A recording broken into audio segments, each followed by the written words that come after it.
Do do do, theme song. Do do do, I'm broke so this is my theme song. Do do do, just imagine this is an awesome theme song. Do do, theme song. Left of the box.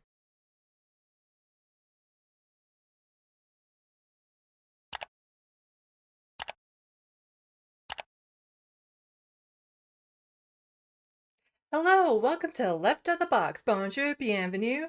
I'm Sandy. I am so relieved to find out that a body part of mine is now back and being trendy. Yep, I am no longer part of the woke left. Not anymore. Nope. I am not. I am just, wow, you don't know what kind of burden this has been, because now I don't have to rely on my personality in order to attract people. I can just have this. Yep. I can now appeal to all the right-wingers because I am no longer woke. Oh, right. There's that. Huh. Oh, well, I guess I'll always be part of the wokeness that is. Hi, everyone. There is a reason for this. There's been a lot of discourse online about a certain news article about, a white woman with double Ds. And well, I may not be a woman, but I am white, and I do have me some double Ds. And we're going to be talking about that. It's going to be a bit of fun. We're going to have a lot of fun in this show. I have a lot of little stories that I want to get to and all that sort of stuff. So what I'm going to try to do is close this program here. And I'm going to try to get to some of the more, not so fun stories first, but then there's good news, some good updates on things that I can cover. And yeah, just having a lot of fun because I had some things off to the side that I wanted to talk about when it came to like body images and beauty standards and all that sort of stuff. And I was going to cover that, and then this kind of blew up online. So I might as well take advantage of it. Anyway, let's check the sandbox. There it is. We have Soul Life, Grand Theft Autobot, Human Being, Blurred Lens Pictures, Looney Tunes 9000, Mono, Shade Dragon. I think that's everyone so far that is in the sandbox. Thank you, thank you. Oh. Yes, you've noticed something about me in the chat, have you? I'm going to pull up the tank top a little bit when I'm covering the more serious stories, and then I don't know, if I get enough super chats, then maybe this tank top will go back down. We'll have to see. I don't know. It depends if I get as much support in the sandbox as I have support holding these up right now.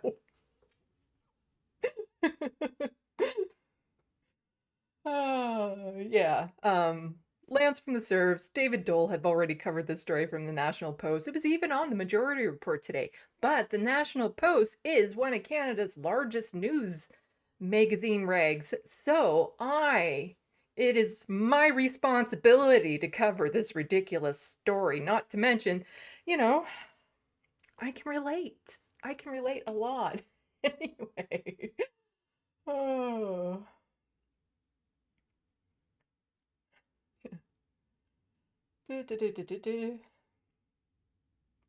Blurred lens pictures, they're bigger. What's bigger? Do you say?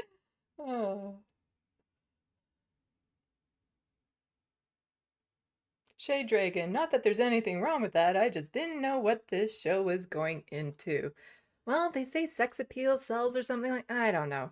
All I know is that I no longer have to rely on like quippy commentary and deep analysis and a charming personality and wonderful sense of humor in order to sell my brand. I just need to wear low-cut shirts and, you know, the money will just roll in.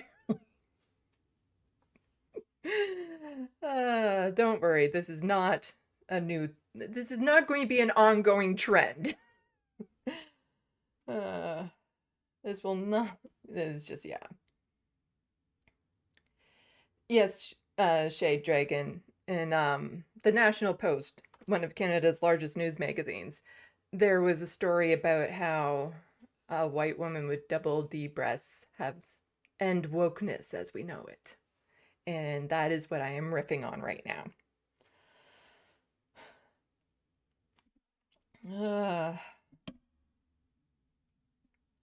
So, yeah, I have to make sure I don't fall out of this too while I'm doing this. Gotta keep it okay for the YouTube.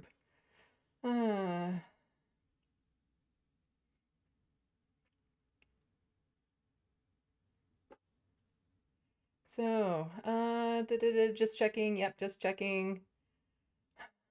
The chat. Okay. So, like I said, there's a whole bunch of stories. This is an odds and ends and all that trends stream. So what that means is while I'm gathering information and, you know, articles and stuff that I want to cover for my live streams, there's usually a bunch of stuff that, you know, isn't really something that I feel like I need to do a deep dive into and have like an hour-long rant about or something of that sort. It's usually just like a one-off story, you know, one article headline that I kind of want to make note of, say something about, and move on. And then usually I get into the deeper dive things that I'm doing and totally miss going to these smaller stories.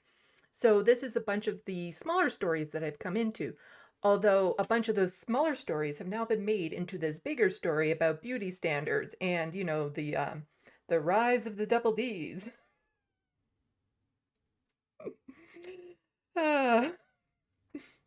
Yeah, I am no longer woke because of this. So there's some, you know, some stories that are, let's see, what do I have for stories wise? So, you know, some things that are not that great, some things, but there is a lot of positive updates on some stories that I have covered in the past. So we'll get to that. So let's get to it. So let me tuck these back in. There we go.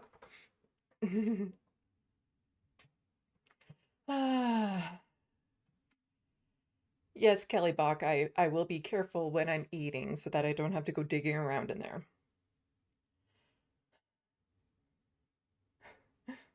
Shade Dragon, I'd say boobs make one more broke. Do they know how much those bras cost? Yes, I've had some very expensive bras in the past, and it's so frustrating because they only last so long. You have to keep a certain maintenance about them, and then your body shape changes, and then it's no, yeah.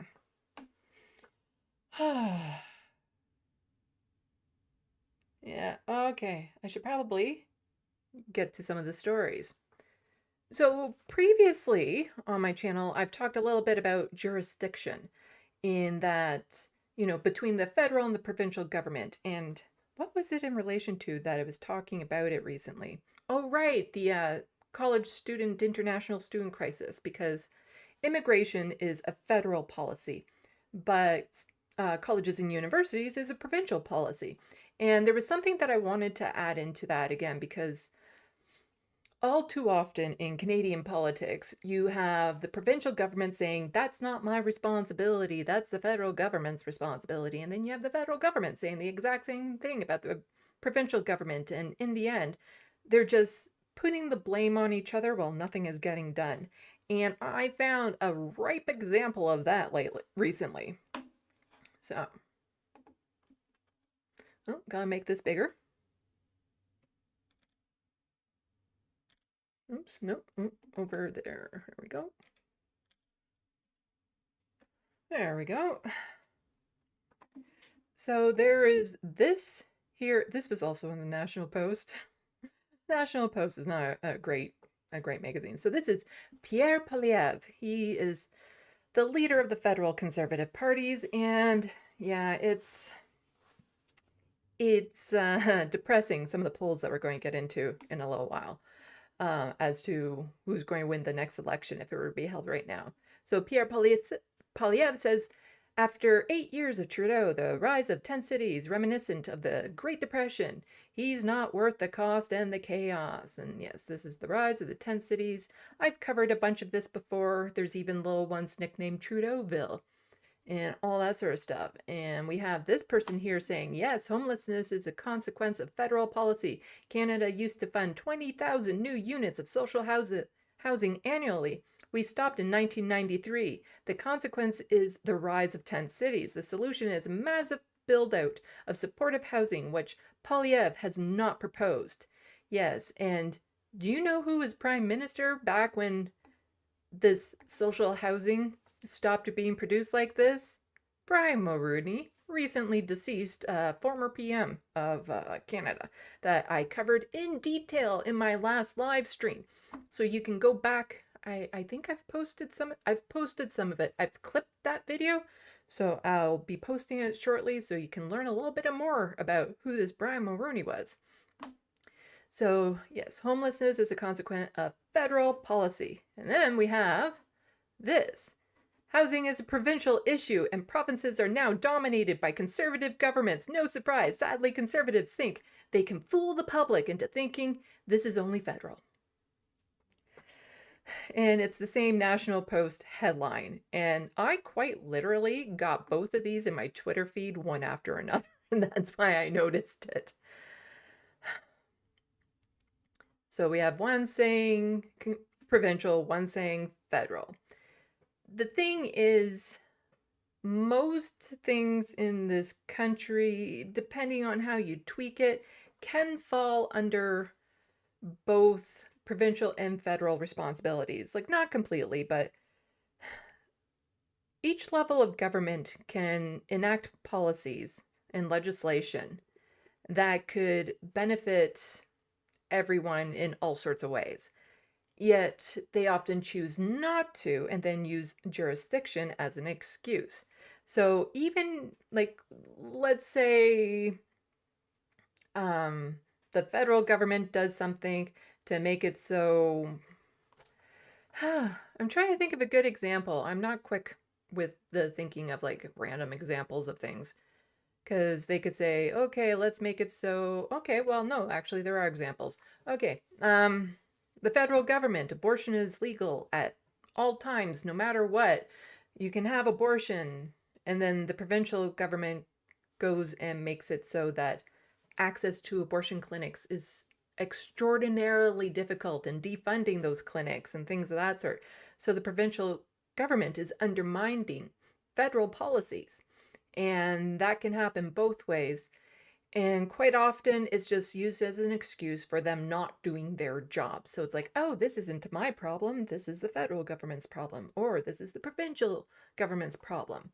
And meanwhile, we're just left sitting here like, can somebody please do something?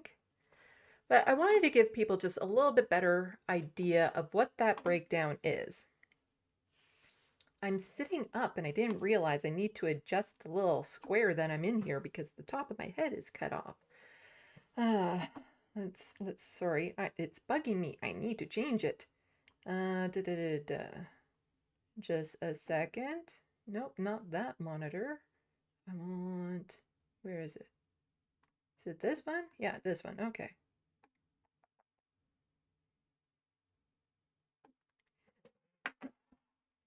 Because I don't want the top of my head being cut off. Oops.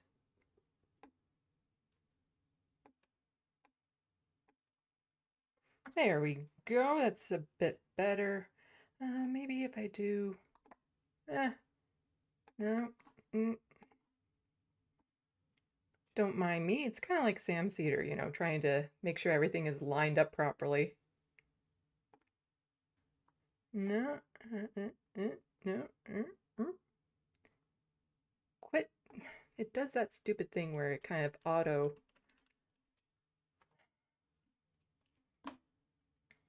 Okay, I think this is good enough for now. Anyway, let's get back to the actual news at hand, as opposed to me just, getting distracted by lining things up properly. So, this from the Canadian Encyclopedia. How power is divided. Section 91 of the Constitution Act in 1867 grants broad powers to the federal government. Its legislative goal is to ensure the peace, order, and good government of Canada in relation to all matters not coming within the classes of subject of blah, blah, blah, blah, blah. So, let's figure out what some of these are. The federal powers. So this is what the federal government is supposed to be in charge of. Parliament was also given... Okay, over time the courts have defined federal Sometimes I should read these ahead of time. Incorporations. Okay. Yes, so the incorporation of businesses with federal objective, aeronautics, radio, television, nuclear energy, the national capital, offshore mineral rights, official language in the federal sphere, citizenship, foreign affairs, the control of drugs, and emergency powers in peace and war.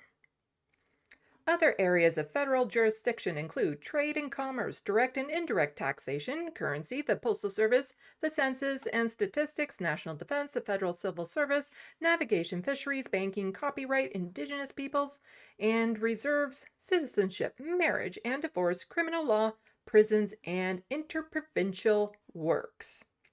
That is what the federal government is supposed to be looking after.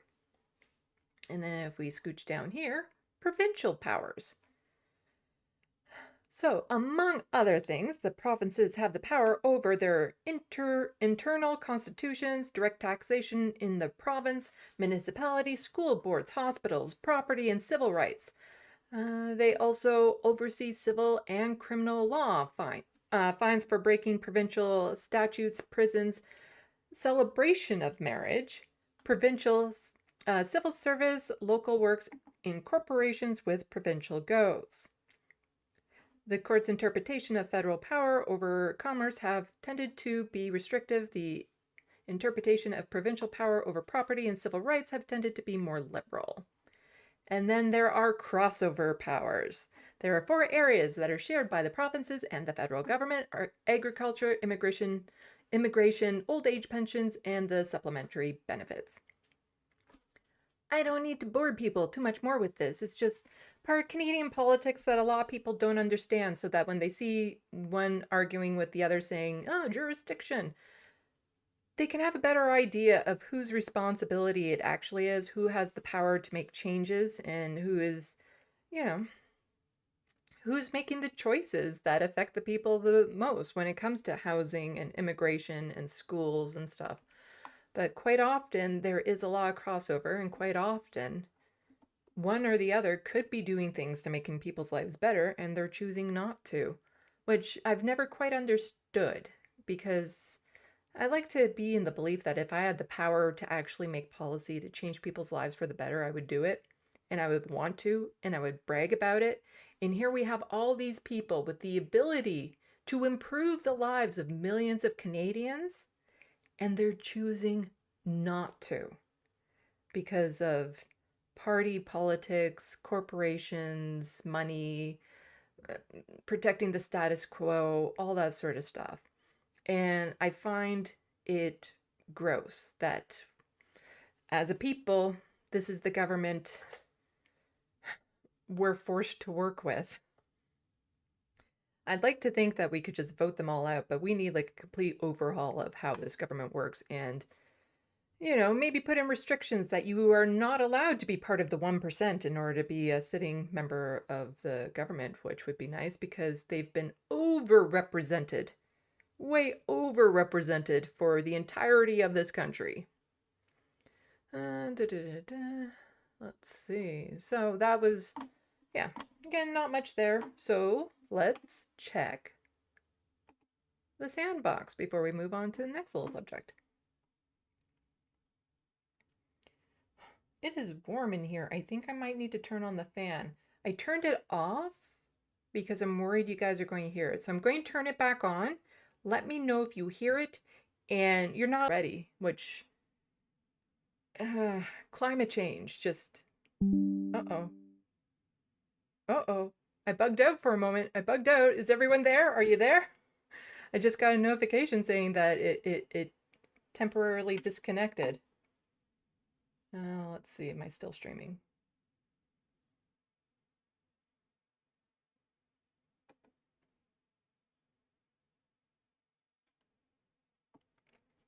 Am I here? We're here. You're back. Okay. I don't know what part you guys missed. So let me know if you can hear the fan on in the background. And I am just going to check the chat, the sandbox.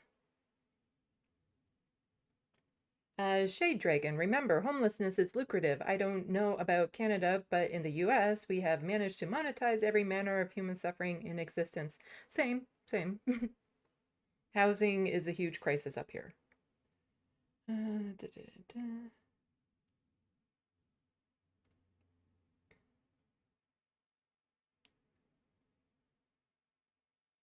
Oh, we have a first-timer in the sandbox, absent-minded prof. Welcome. So nice of you to join us. Yes, I call my chat the Sandbox because my name is Sandy and this is Left of the Box. So it gets called the Sandbox, but it's so nice of you to come out. I really appreciate it. And welcome to the Sandbox. Oh, and human being, it's your first time too. Wow, got a lot of first timers in here. And that's nice. You're getting quite the show this time around.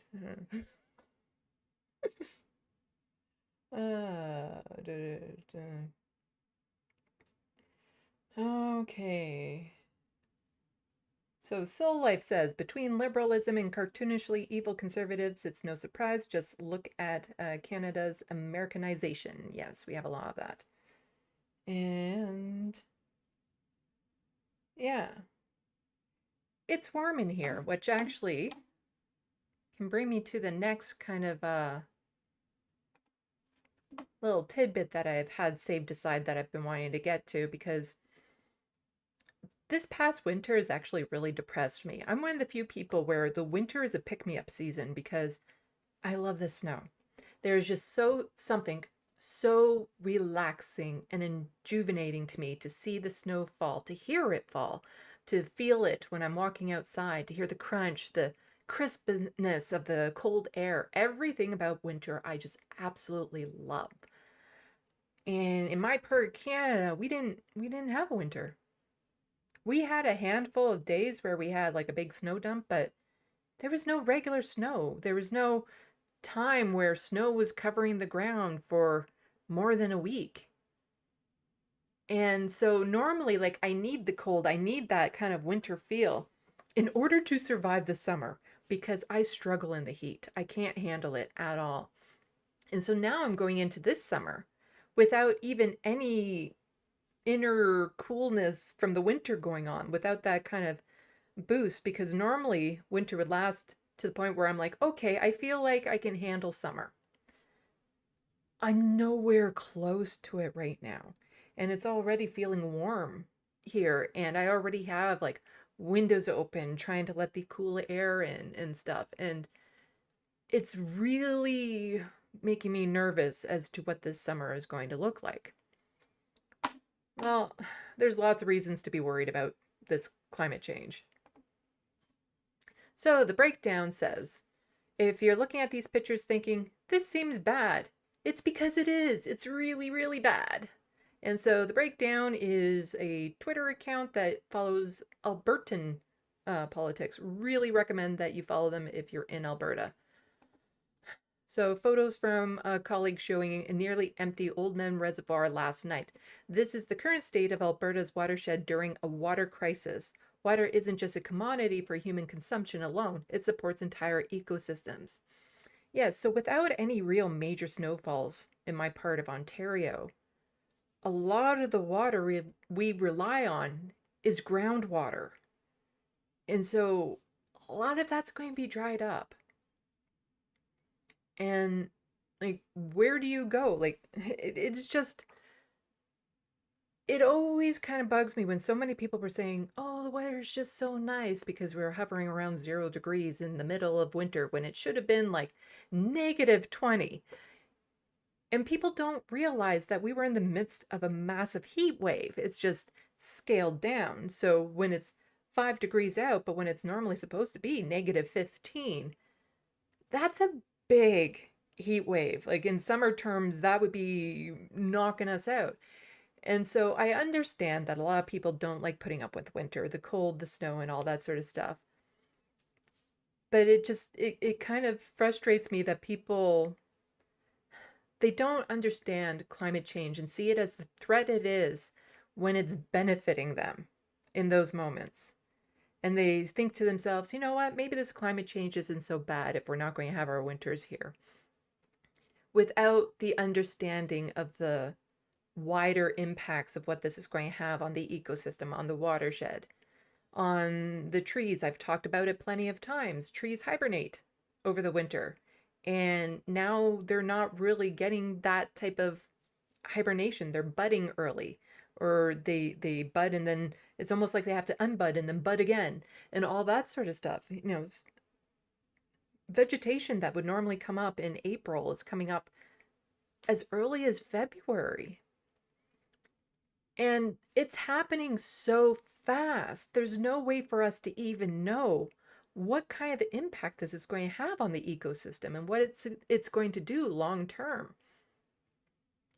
So when people are just kind of relaxed and chilled about climate change because it's like, oh, well, it's a very mild winter and this is very nice for us, it's not setting off the alarm bells the way it should be. And, you know, it is one of those existential crises that there's not much the individual person can do. So it's on us to put pressure on the governments because that's where the biggest changes need to happen in order for us to kind of get control of this. Because at this point, it's a train. Like climate change is a train. So even if we do everything right now, it's still going to go into catastrophic territory.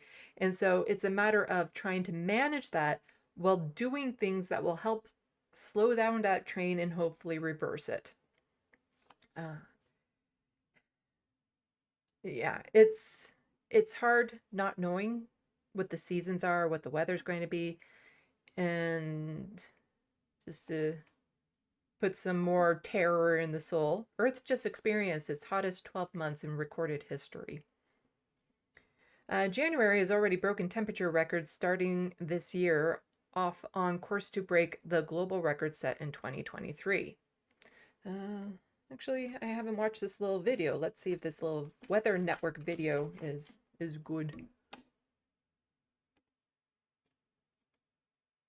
Start as 2024 was off to a record-breaking start as January was the warmest January ever recorded globally. Not only that, it was over 1.5 degrees warmer than the pre-industrial average and the 8th consecutive month of record monthly temperatures. Now we take a look back at the last 40 years or so. You'll notice the last 12 have been well above the global surface air temperature normal. But 2024 takes the cake. When faced with 2020 and 2016, we still surpassed those years. Now globally, you'll notice those reds, those deep reds, in particular over eastern Canada. Yeah, it's getting close to where I live. Canada indicating a high air temperature anomaly, but Western Canada got those darker blues indicating those cold Arctic temperatures you felt in January. And again, looking globally, you'll notice South America had its warmest January on record, as did Africa. When we look back at the first 3 weeks of February, the trend continues, in particular for North America, sitting well above average, indicating a continued warming trend globally in the next coming months. Yeah. So, it's scary stuff. And it does feel like it's out of our control and there's nothing we can do and stuff. It's on us to put the pressure on the government, but a lot of people just want to stick their head in the sand because it feels like it's such a big thing. But I was reminded, oddly enough, with Brian Mulroney. He was mostly a horrible prime minister. However, we used to have issues with the ozone layer, with acid rain, and even him, as a conservative government, were able to help put in policies that scaled that back, that reversed those situations. And those were pretty big at the time, like they were really dire. And I remember all the talk of the hole in the ozone layer and the dangers of the acid rain and what that means for the um, plant vegetation, for water, and all that sort of stuff. But we help to, I don't think it's gone away completely, but we helped make that change. We were able to put the policies in place. We were able to get industry to change to help correct that. Climate change is solvable. This is a problem that can be solved. It's not so existential that there's nothing our governments can do to fix it. There's going to be bad days, no doubt about it, but we need to start building infrastructure that's going to be better able to tolerate these extremes that we're going to be facing in the future. There are things that can be done. And so it's on the people to really make that a priority with the government, to really push for it, to really, make it known that they need to do their job about it. Because people's lives are literally on the line with it, with climate change. We're going to have so many, environment refugees from places that are no longer livable within countries, within other countries trying to get into other countries, and resources like water, especially water, on the decline, drinkable water. So, yeah, it's hard not to be doom and gloom and doomer about this, but it's important to remind people it can be fixed. We can do things to lessen the impact of what it's going to be and eventually, hopefully, reverse course. So it's on us. Unfortunately, it's on the people. We need to make sure that the government knows that it is a priority. Let's see. Let's go back to the sandbox.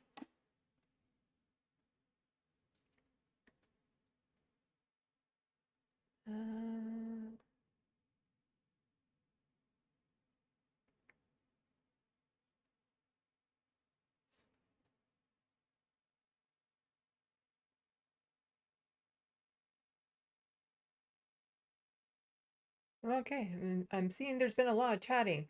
So normally when I go to the Sandbox, I'm trying to find comments that are not part of an inner conversation and that I know the context of. So it might take me a moment or two to actually find one that is one that Lorelei Martins.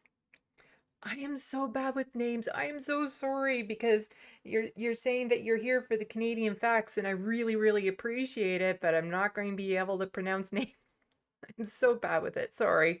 But I appreciate you here being here for Canadian facts, and we're going to get into a whole bunch more Canadian stories. Well, I already laid on some Canadian facts with jurisdiction over provincial and federal powers. It's back when I was trying to figure out how to make a difference in the world, and I was debating between, do I make a difference between politics or do I become an activist, and where do I have the chance of making the biggest impact? And I realized that before I could even assess that, when it came to politics, in order to change the system, you have to know how that system works. And a lot of people don't know. And I ended up taking a course on the Government of Canada to learn more about it. It was an online course that I was able to take, and really good course. And it's important to know these simple things like Is immigration federal? Does provincial have any ability over it? When it comes to the funding of colleges and universities, who is it? Like, whose responsibility is it? That way you're able to target the people who can make the most amount of change with any given subject.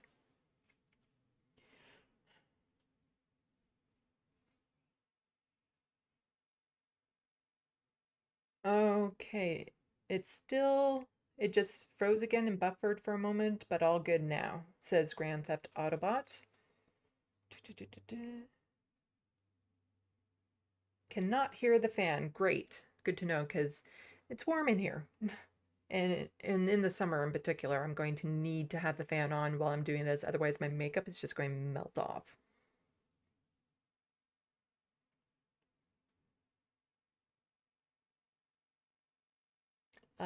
Hymuth has said, what do people think of the NDP and Green Party here?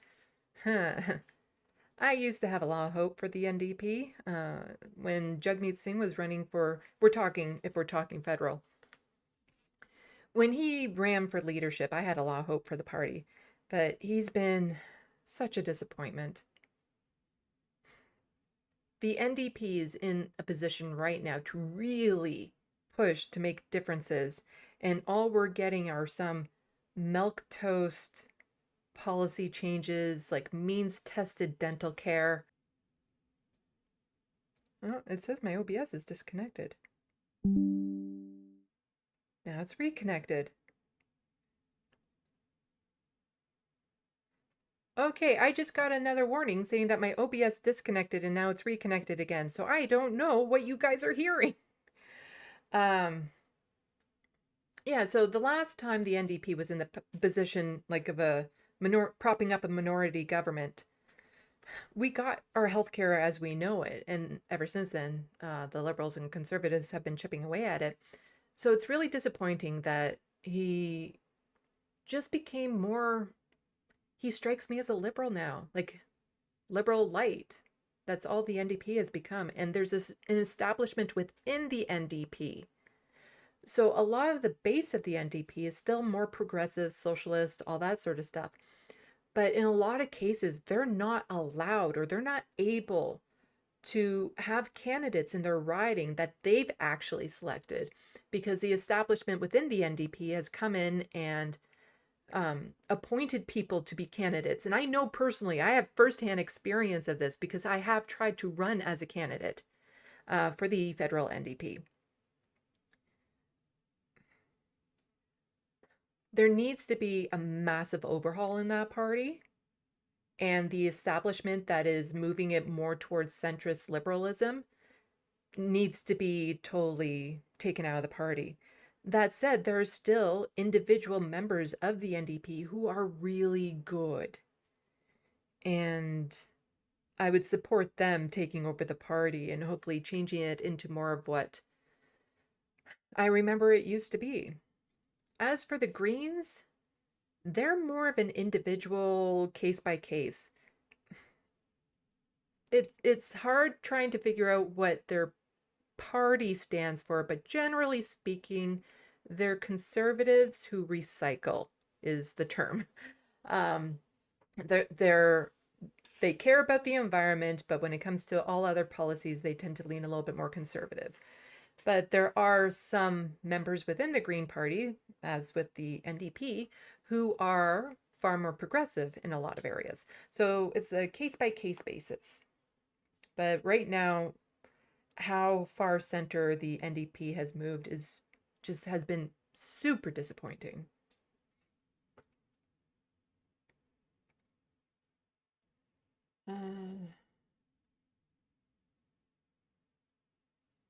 Danner Christ, go to Maritime Sandy. I hear it's getting a winter. Yes, I'm one of the few people that will look at those snowstorms that they get and feel a little bit of envy. Because I can't remember the last time we've had like such a massive snowstorm here. And, part of me feels bad about it too, because I know there's a lot of unhoused people, so I don't want them to suffer through it. So these mild winters are actually benefiting them. But I'd love to just be in a place for a little while that just gets a whole bunch of snow for a while and just enjoy it.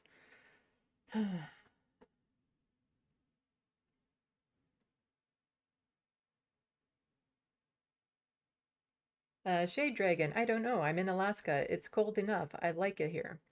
I've never been to Alaska. But I do remember Alaska ran into a problem when they got a heat wave a few years ago where it was plus 30 and all that sort of stuff because there's no air conditioners up there. Because why would you need an air conditioner in Alaska?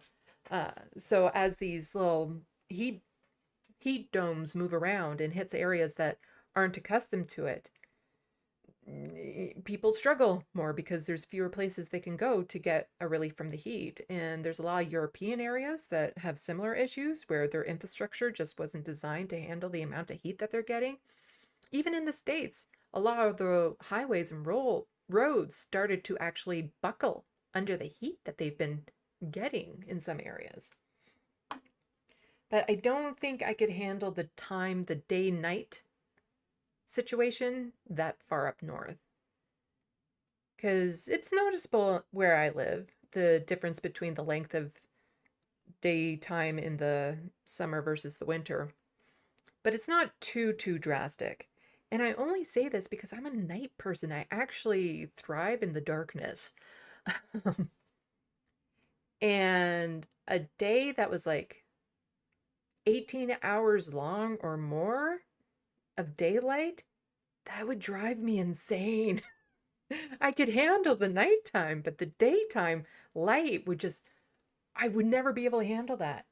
And I experienced just a little bit of that when I was visiting family out in Alberta, and the town that they came from was just it was fairly high north. And just to be there once in May and then in November, and the stark difference between those two was quite eye-opening. Let's see.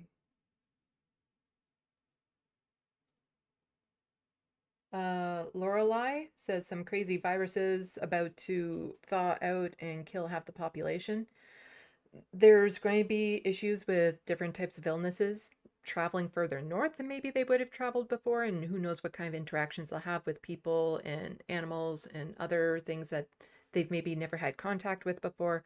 Plus, yeah, who knows what's in the permafrost?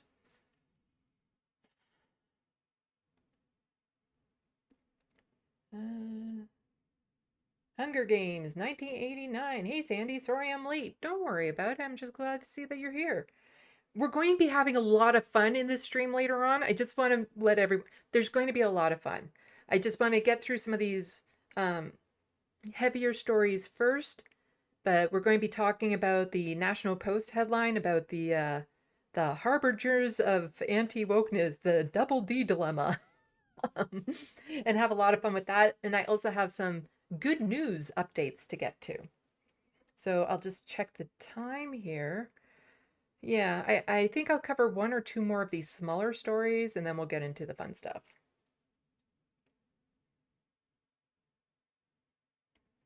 Absent-minded prof, can you recommend a good book on the Canadian government for non-Canadians? It depends if you want federal or provincial.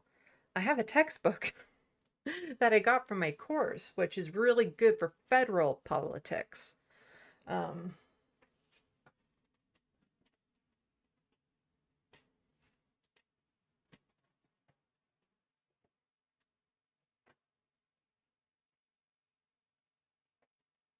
And that's this one. Canadian Government and Politics in Transition. This was the 6th edition one that I got for the online course that I was taking through Algonquin College. But it depends on what aspects you're trying to look for. There's other resources if you want to know the relationship between the federal government and Indigenous peoples, because the federal government is responsible for Indigenous peoples, like how this country has treated them, and just the absolute horrid relationship between the two, and what this federal government has done to Indigenous peoples over history. Like, that's its own thing. Like, they don't, yeah, they're not governed the same way. It's an apartheid state up here. So there's different resources if you want to find out specifically about that. I have links to some of them. I don't know off the top of my head, unfortunately. The way provincial governments run will be different. So it depends on what aspect you're looking at or wanting to know more of. But I can try to find like a more concise narrative of federal and provincial governments. But even though that textbook is a textbook, it's an easy read. Like, well, I was interested in the subject, so I actually read all the chapters that weren't even covered in the course. I read the whole thing. Yeah, it's an easy read. It's not complicated. It'll tell you about the different levels within, like the upper house, lower house, the senators, how judges are selected, how laws are passed, all that sort of stuff. It's good for the nitty gritty.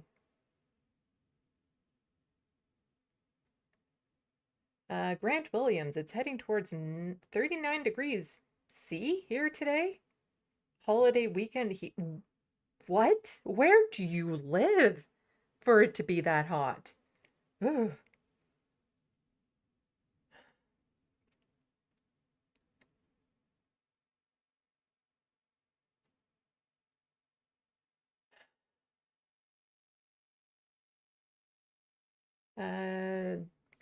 Danner Christ, if we're being honest, we're in the mitigation phase of climate change, of the climate crisis. People are going to die, mostly people in the global south. Yeah, I heard one statistic once that, and this was a few years ago, that every month, one community in the United States, like a city, was basically being wiped off the map between hurricanes, floods, forest fires, and all that sort of stuff. That it was basically one community a month was being completely wiped off the map. And those people who survived need to go somewhere. But it is mostly people in the global south, in the hotter regions to begin with, that are going to be suffering the most. It's often the people with the least suffer the most. And yeah, unfortunately, that will be the case. I've talked about also like the struggles if you have disabilities in the climate change as well. I have an older video from a while ago that people can go check out when I was talking about the heat dome in British Columbia, plus the wildfires that happened there. Because if you live in an area where there's a chance of forest fires, of flash floods and all that sort of stuff, make sure you have an escape plan. And make sure if you have a neighbor or a family member who has a disability, that you include them in that. Because in the forest fires that happened in BC that one year, it was the people who can't run who didn't make it. So it's important that you incorporate that into any sort of escape plan that you might have.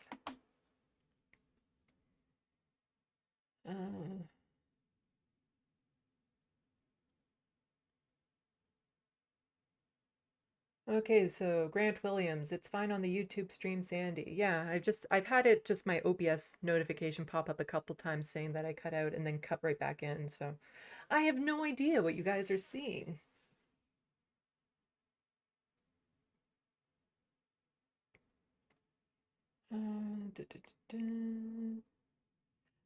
Melbourne in Australia, says Grant Williams, as to, well, then at least that's why you know what Celsius is.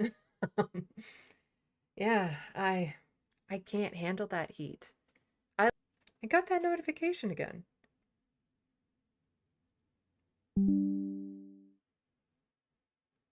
Okay, I got another notification saying that my OBS disconnected briefly. I'm going to have to see after this, hopefully it lasts long enough to see if there's an update or something that needs to happen in it. But I live in a part of Ontario where it used to be normal that in the summer we would have plus 30 with the humid index of plus 40, and then in the winter it'd be negative 30 with a wind chill factor of negative 40.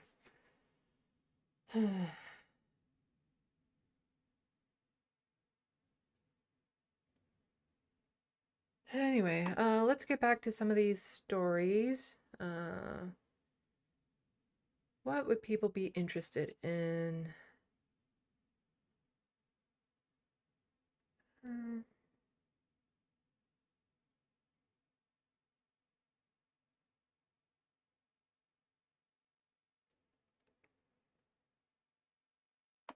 Sorry, I'm just glancing over these.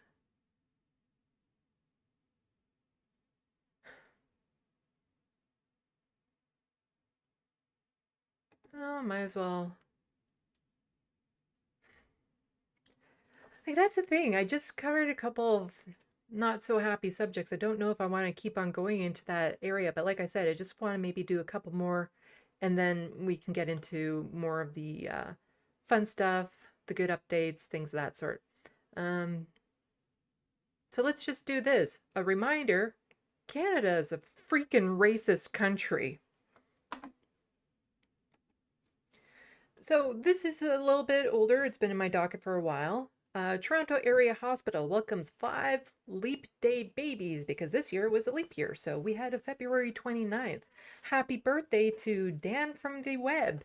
It was his actual birthday because he is also a leap year baby. So just, a nice picture of these families. And you can probably already see where this is going. The comments under this are brutal, absolutely brutal. Now, the thing is I looked into this picture, and this picture is basically from a medical association or something, their Twitter account. And this is just a screen grab of the 4 pictures that are available. The 5th picture isn't in this, and it could just be that the people didn't want their picture included.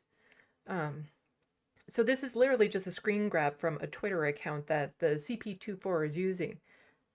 The comments under here were just horrible. I don't know.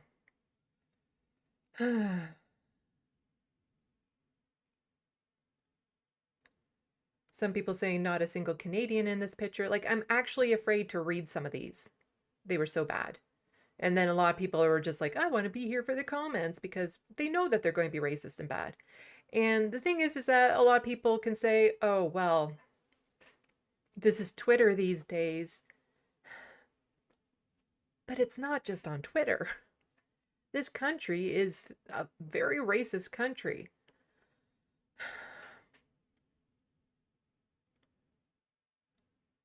Yeah, I just really, really brutal, horrendous racism that a lot of people think that Canada is a lot better than the United States. In some aspects we are, but we still have so much that we need to work on because it's like, here are just some families that are celebrating the births of their babies. And instead of just focusing on the fact that there's these happy new families, so many people are making it about race because it just happened that these 4 families on the leap year were not white. That, oh no, Canada is losing its whiteness. No, we're not. No, we're not. This country's still very white. But also somebody, because it's not just the people, it's actually in a lot of our policies. I'm looking at you, Quebec. So Janella on Twitter says, as a hijab-wearing woman who succeeded in my field despite how I chose to dress, this news is hugely disappointing. So disheartening to see government-sanctioned discrimination continue into 2024, keeping so many Muslims, Sikhs and Jews from holding public sector positions in Quebec. And here is the article.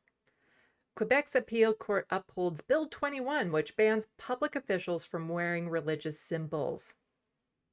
And what religious symbols tend to be targeted with this? Quebec's Court of Appeal has upheld a provincial law that prohibits many civil servants from wearing religious symbols on the job in a major victory for Premier Francis Legault. Mr. Legault's government used the notwithstanding clause in the Canadian Charters of Rights and Freedoms when it passed the law in 2019, prompting widespread condemnation across the country. It is widely expected to end up at the Supreme Court of Canada. So the fact that he had to use the notwithstanding clause is a good indication that this was going against people's rights. because the notwithstanding clause was a little caveat written into the charter that allows provinces to override the rights of people to enforce some sort of law, which Quebec has taken up on a lot for different reasons. Also, when it comes to stopping a protest, a strike, they'll use the notwithstanding clause. Saskatchewan recently used the notwithstanding clause because they passed the school legislation saying that trans kids who didn't feel safe coming out at home had to be either misgendered at school or had to come out to their parents, which was just horrible and goes against people's constitutional rights. So the premier overrode that to keep that in place, to keep these kids in danger by using the notwithstanding clause to get their own way. Like that in alone should just be a wake-up call. If the premier of a province has to use the notwithstanding clause, they really need to reevaluate what they're trying to do. Well, okay, I know what they're trying to do. They're trying to override people's rights. The act respecting, let's see, actually, several groups in career fields. Just trying to see, but they will. I'm just trying to see if there's one that actually gets more into the details of what this is. Okay, but unlike the Superior Court, the Court of Appeal found that Bill 21 does not infringe on Quebec's English-speaking minorities' rights to manage their education system. The 2021 decision had carved out an exception from the law for the Anglophone education system, which Mr. Legault had denounced. Opponents say they were disappointed with the ruling. So it looks like the Superior Court of Quebec found that it wasn't okay to have this bill, but then the appeal court found no, it's okay. And so now this is going to move to the Supreme Court of Canada.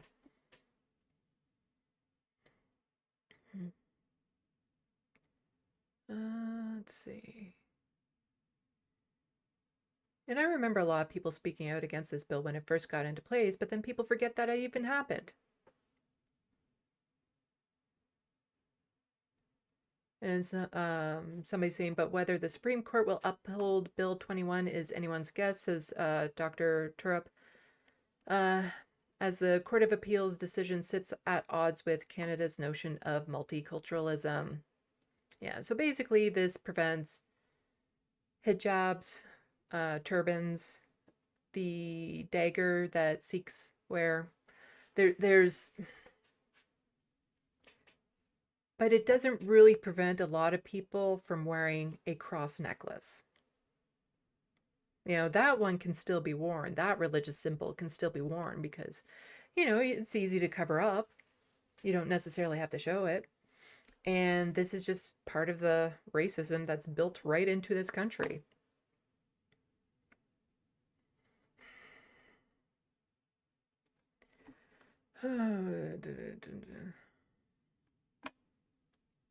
So I also wanted to just get to this one-off story. I haven't actually read the article yet, but the headline caught my eye, and then we'll get into some of the fun stuff.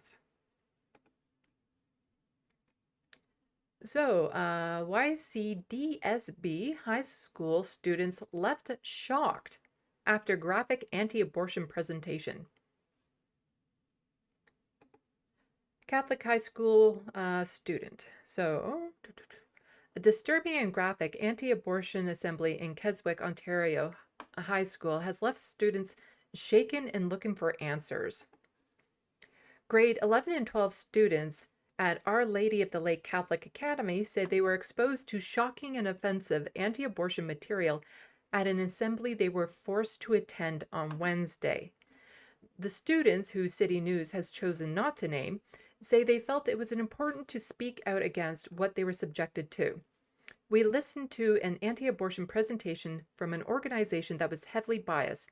They really only brought in one perspective of that conversation, and a lot of women in that presentation didn't really feel like they were being represented accurately. The presentation consisted of graphic images and made connections that have been described as racially and culturally insensitive.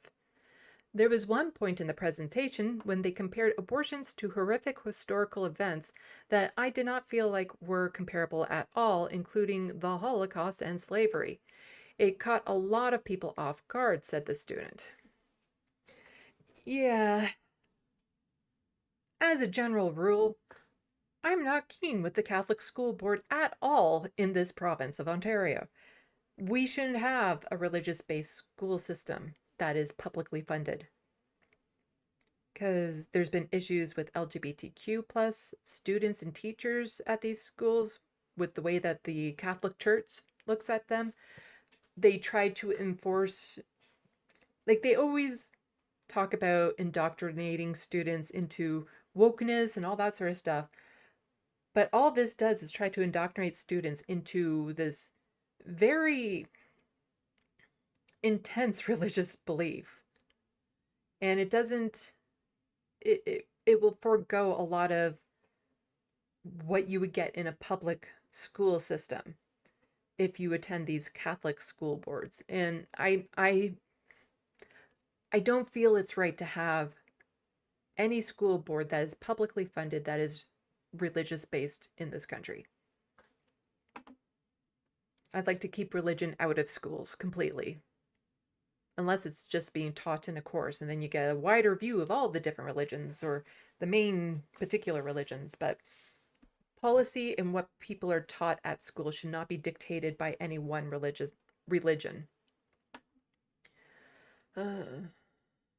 By the end of the presentation, there were really only 4 women who were still sitting there, and the teachers did actually give us the option to leave. They agreed the presentation was not appropriate.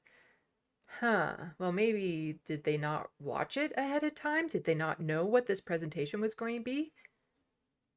The students said it seemed the administration and the teachers were also shocked by the presentation, issued an apology to them on Thursday. I guess they didn't.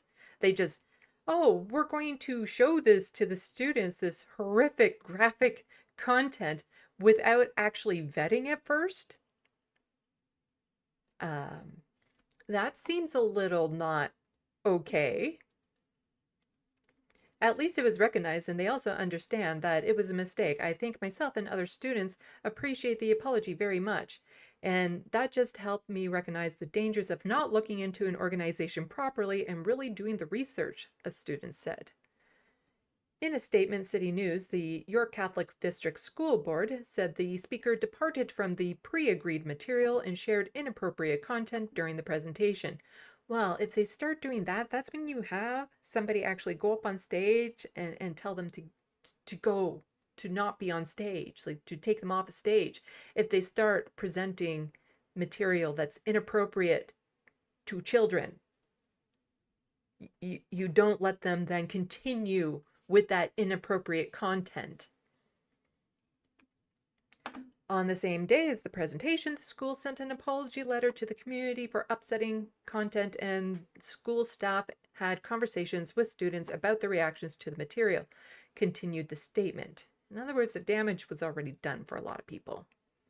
And then it's just trying to see how they can mitigate that damage. Organization comments following the high school presentation. Person whose name I don't know how to pronounce. Eastern Strategic Initiative words I can't pronounce. Eastern Strategic Initiatives Coordinator with the Canadian Centre for Bioethical Reform was the speaker at the YCDSB High School. She tells City News that there must have been some sort of misunderstanding. I was asked not to show photos or videos of abortion victims. Victims? That's a loaded term in the sentence. And we always comply with requests from schools on presentation content, she said. Yeah, they're not people, so they can't be, they're not victims of an abortion. The presentation included prenatal images of human beings in the womb and an abortion procedure and an abortionprocedures.com video with medical illustrations along with narration from a physician with experience performing abortions explaining how the most common first trimester procedures is done. Oh, I bet this was very accurate to what really happens. So she said, she shared a message of human rights for all human beings, while noting that she believes abortion is a human rights violation because it ends the life of an innocent human being. No, it's a human rights violation to not allow people to get the medical treatment that they need. We know discrimination is wrong when we create second-class citizens based on gender, ethnicity, or religion, and abortion is age-based discrimination. um, that's definitely a way of putting it. That is not accurate. It is not age-based discrimination. All human beings deserve fundamental human rights no matter how old they are. Well, they're not an age at that point because they haven't been born. You know, we start tracking people's age after they are born. We don't, my birthday isn't the day of when I was conceived. It was the day I was born. So you're not discriminating against something that isn't there in the first place. And a lot of these people, if they were really concerned about human rights, then they will look into ways of making sure that people who don't want to get pregnant have easy ways of making sure that doesn't happen. To make sure that the children who are born have all the supports and healthcare and, child daycare, proper nutrition, like all the stuff that is needed to make sure that they live healthy lives and that they're able to achieve everything that they're capable of. But quite often, with most people who are concerned about abortion, they just concern about the person being a vessel until that baby is born. But once that baby is born, they don't care. They don't care. Despite what that could do to the person who is carrying that fetus.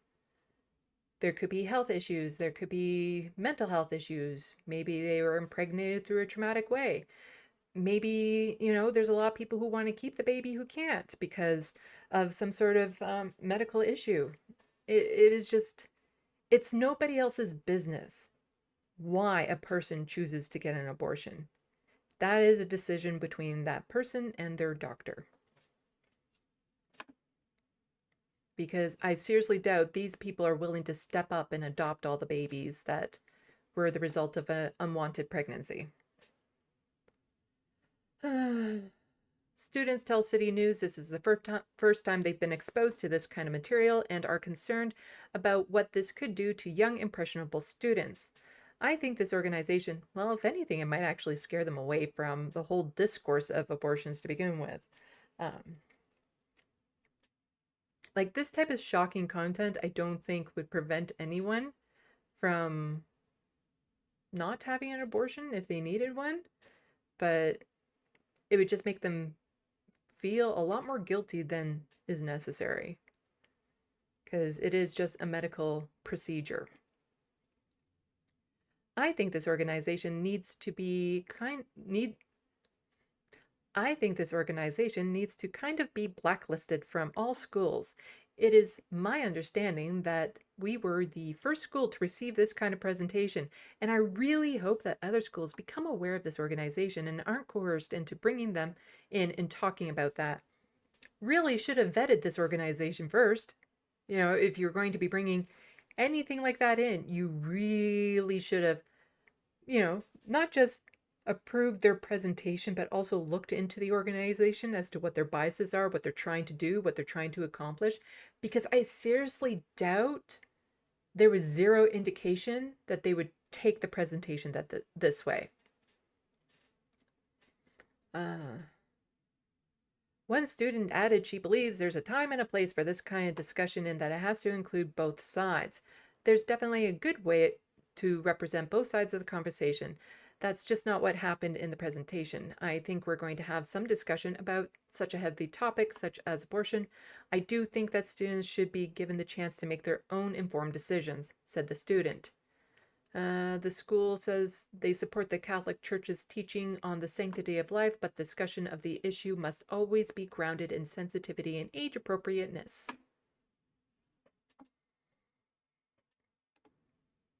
Age-based discrimination, yeah. Oh, they're always trying to twist it in such a way to make it look like they're justified in restricting people of their rights. Okay, let's check the sandbox, and then we'll move on to updates on stories that I've previously covered, and then we'll get into fun, talking about the Double-D Discourse. It's actually a longer story than just that headline, so we'll get to it. But in the sandbox,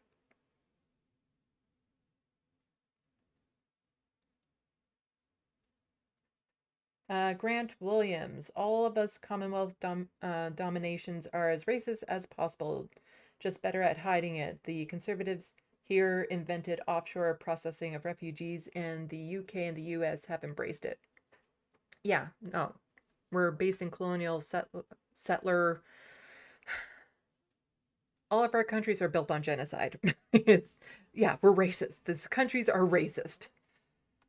And the system was built on principles of exclusions of certain types of people, whether it be class, religion, backgrounds, all that sort of stuff. And they were built to uphold this patriarchy, this colonial settler. There's a word in my brain that's not quite coming out, that colonialism. It's all meant to uphold this white settler system.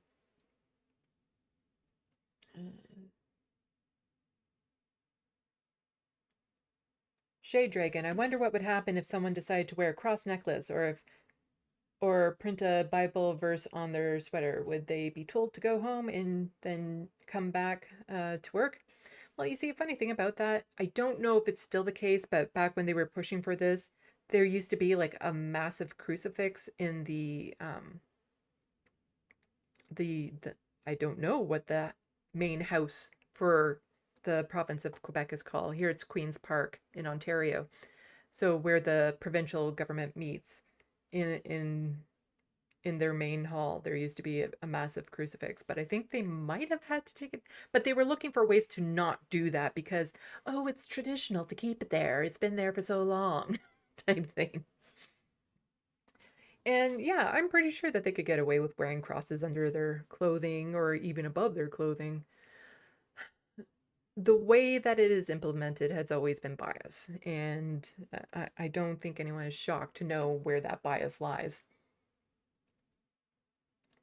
Heimuth, Jugmeat should have said more about B21 too.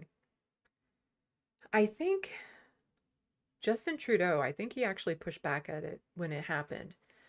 But again, they did all this performative politics way back when, but then it's been completely forgotten.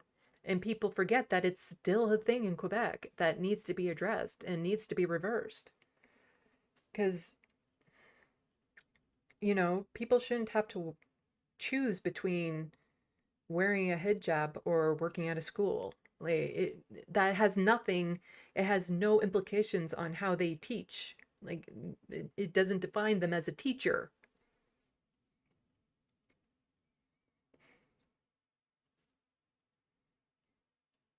Yeah, like I'm against school boards based on religion, but teachers can have their own religion just as long as any one teacher isn't trying to push their religion on other students, which I don't imagine they would be, because that question is never asked when we've had Christian or Catholic teachers in public schools, even though occasionally they would push their beliefs on their students in classes that I was in. But they never question their ability to be a teacher based on their religions. But suddenly when it's these other religions, they have to hide it. They can't express it fully because, it might influence how they do things, I guess, or make other people feel uncomfortable. I don't believe in any of the religions, so it makes no difference to me.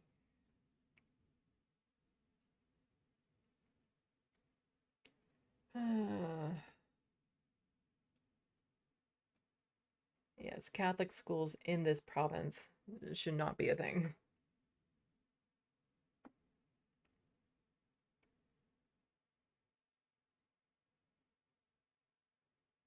Shamikli fetuses aren't citizens, nor are they a class of people. They're a stage of human development. Yes.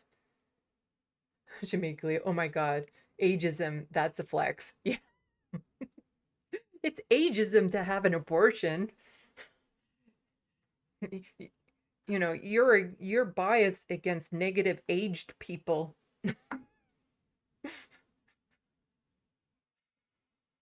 Hmm. That I need to use that more. That is a wild way of putting it. Just trying to find any way of justifying their horrible beliefs and trying to control other people's reproductive abilities.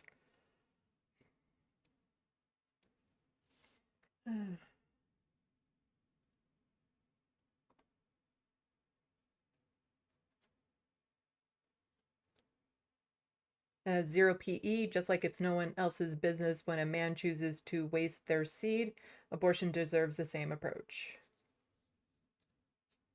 Yeah, down in the States, it's really scary with the whole frozen embryos now being considered people, but only in a very narrow aspect. And what happens to all the frozen embryos that are there that maybe the parents no longer are around to use them, or like, are we going to start forcing people to carry these embryos to term after a certain period of time? Like, is that going to start happening down there? That it's like, oh, we have this abundance of embryos, but you know, they're eventually going to, I don't know how long you can keep an embryo on the shelf frozen, but you know, once they're past their shelf life, something needs to happen to them. So then do they force people to take on these embryos? Like,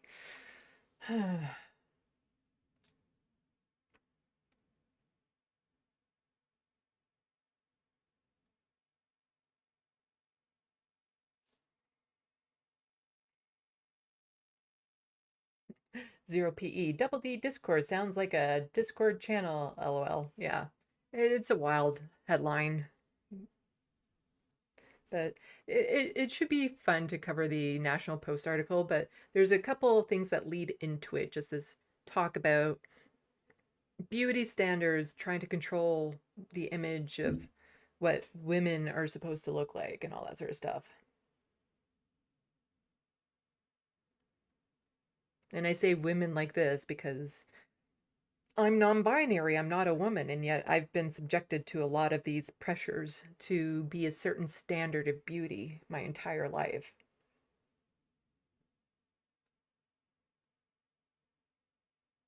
Kelly Bach. Pregnant women can't have sex or else they're exposing their children to pornography. That is a very disturbing way of looking at it.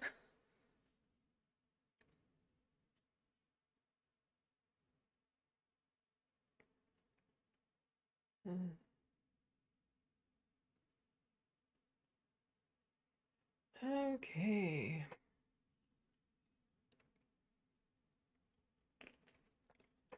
So let's see. What were the updates that I wanted to do?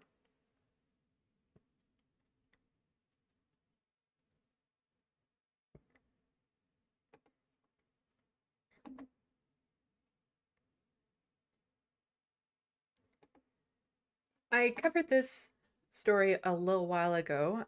Brandy is a journalist, an Indigenous woman who was arrested when she was trying to cover an encampment being destroyed.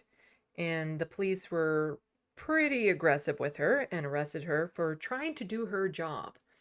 And so this is one, it's not the last update, but then this was from February 29th. and she posted this update. I did not think it would go this far, but charges against me still stand. I'm pleading not guilty to criminal charge of obstruction. A trial date will be requested by my lawyer. Press freedom is under threat in Canada, as well as my personal well-being. But I stand firm in my convictions. I have faith there will be good outcome to this, and I'll continue doing this important work. So at first, this doesn't sound like it's going to be a good headline or a good update. But, huge victory. There's been a wonderful update.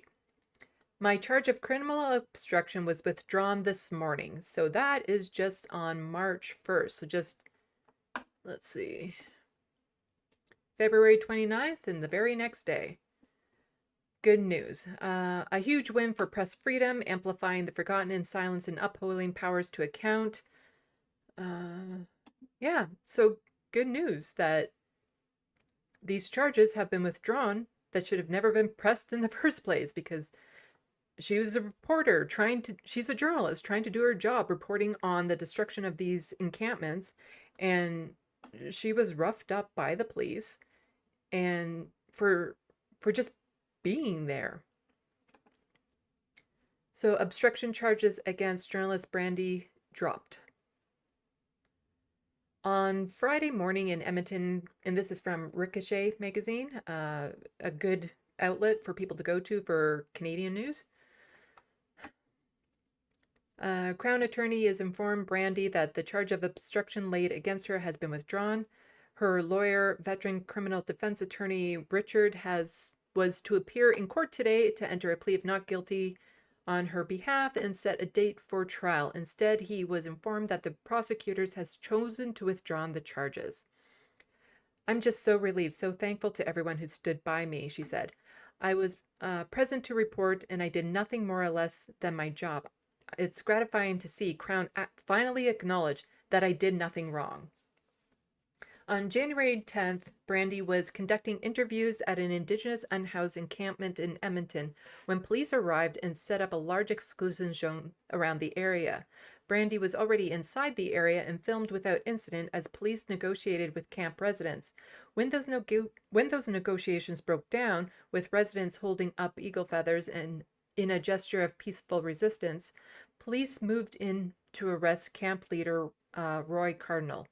At this time, a police officer charged Brandy and demanded she leave the area while pushing her repeatedly. When Brandy protested that she was a journalist and had the right to be there, she was manhandled, handcuffed, and held for 5 hours before being released. She was charged with obstruction of a police officer.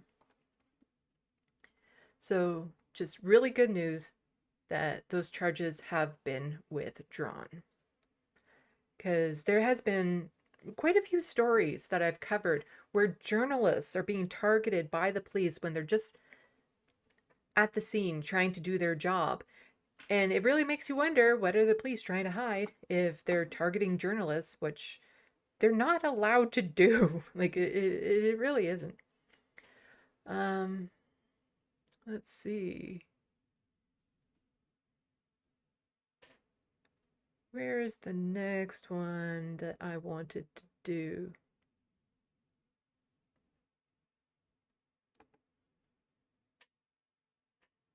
Oh, this isn't really an update, but I just kind of wanted to mention it because I covered Brian Mulroney, and I mentioned that's how we got Prime Minister Kim Campbell, the only non-cisgendered white heterosexual male Prime Minister of Canada. She was Prime Minister for less than a year because she got appointed after Brian Mulroney had to step down because there was going to be a vote of non-confidence. And to avoid that disgrace, he stepped down before that vote was held. And they appointed her knowing full well that they were going to lose big time that next election. So they put a woman in place to take the fall for the party. It's called the glass cliff. And I just find this interesting. Former Prime Minister Kim Campbell called Conservative leader Pierre Poilievre a liar and hate monger and suggested she won't vote for his party in the next federal election. And Joy Henderson, a wonderful follow on Twitter if you're on there still. Well, for once I agree with the Conservative. Hell might have frozen over. Yes. You know it's getting bad when Conservatives start speaking out against other Conservatives. we do have that radical right-wing aspect within our conservative government, no doubt about it. However, we still have an element within some conservatives that haven't gone there, that are more of what the traditional conservatives that you used to think of. We still have that in government, but primarily in the media. The way our media covers it like all conservatives are still this kind of, just right of center on most things, still decent people, while totally ignoring the fact that Pierre Poilievre is pandering to conspiracy theorists, right wingers, is openly being anti-trans with the policy he would want to put through. So to have somebody who used to be a prime minister actually call him out and say, no, this is bad, is good. This never happens in the States, for one thing. You don't see this. And even this type of discourse is kept minimal here in Canada because they don't want to, the decorum of everything. You don't want to start calling people names and all that sort of stuff. In the House of Commons, when they're doing,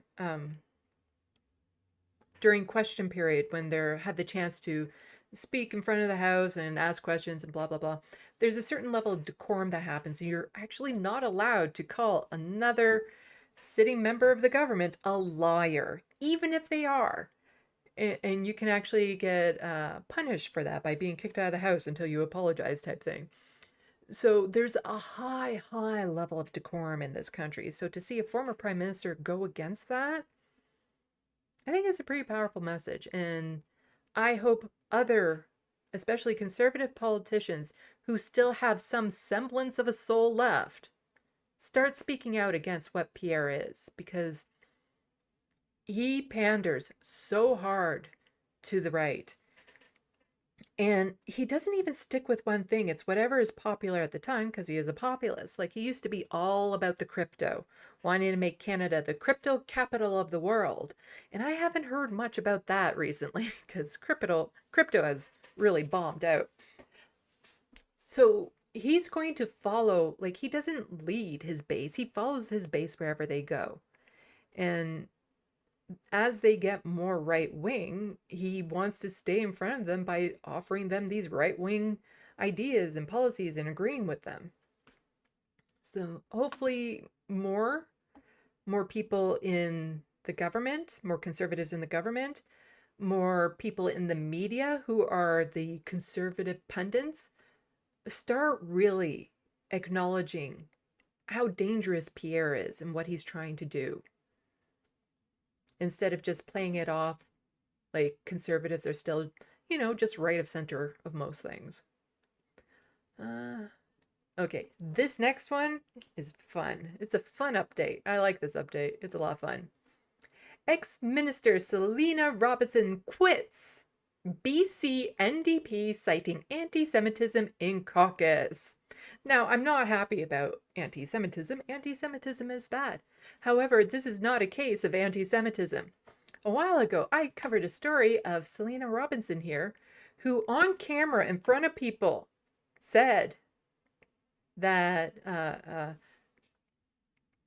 land of Israel, before it was given over to Jewish people, was a crappy piece of land. Oh, well, there was a few 100,000 people on it, but it was a crappy piece of land. And it wasn't until Jewish people got there that really the economy started to develop and all this great stuff. And it bloomed into this wonderful land because of the Jewish people. And she got a lot of slack for that. She also said some pretty rough things about Indigenous peoples as them not being normal. She doesn't want to interfere with, or they weren't regular people. She doesn't want to interfere with the interactions between different Indigenous bands because it's not for regular people to get involved with, that sort of thing. And it's just horrible person. And again, this is why I say NDP, it's hit and miss with some of the people in there. But she immediately started to cry victim So she was an education minister, so she was no longer minister, but she was still allowed to be part of the BC NDP caucus. This after Sarah Jama was kicked out of the Ontario NDP caucus for basically saying there should be a ceasefire in Gaza. She jumped the gun on that one. She said that just a few days after October 7th, that, there needs to be a ceasefire and all that sort of stuff. And because she did that before her party, tisk tisk tisk. Also, she's a Black Muslim woman of Somali descent living with a disability and is quite young. I'm sure that also had something to do with it. So here's this woman. I can't continue to be the only voice speaking up against anti-Semitism and Jew hatred, said Robinson. A former British Columbia cabinet minister quit the New Democrat government Wednesday. She should have been kicked out. They shouldn't have let it go on this long. Citing anti-Semitism in the party caucus and indifference towards the problem.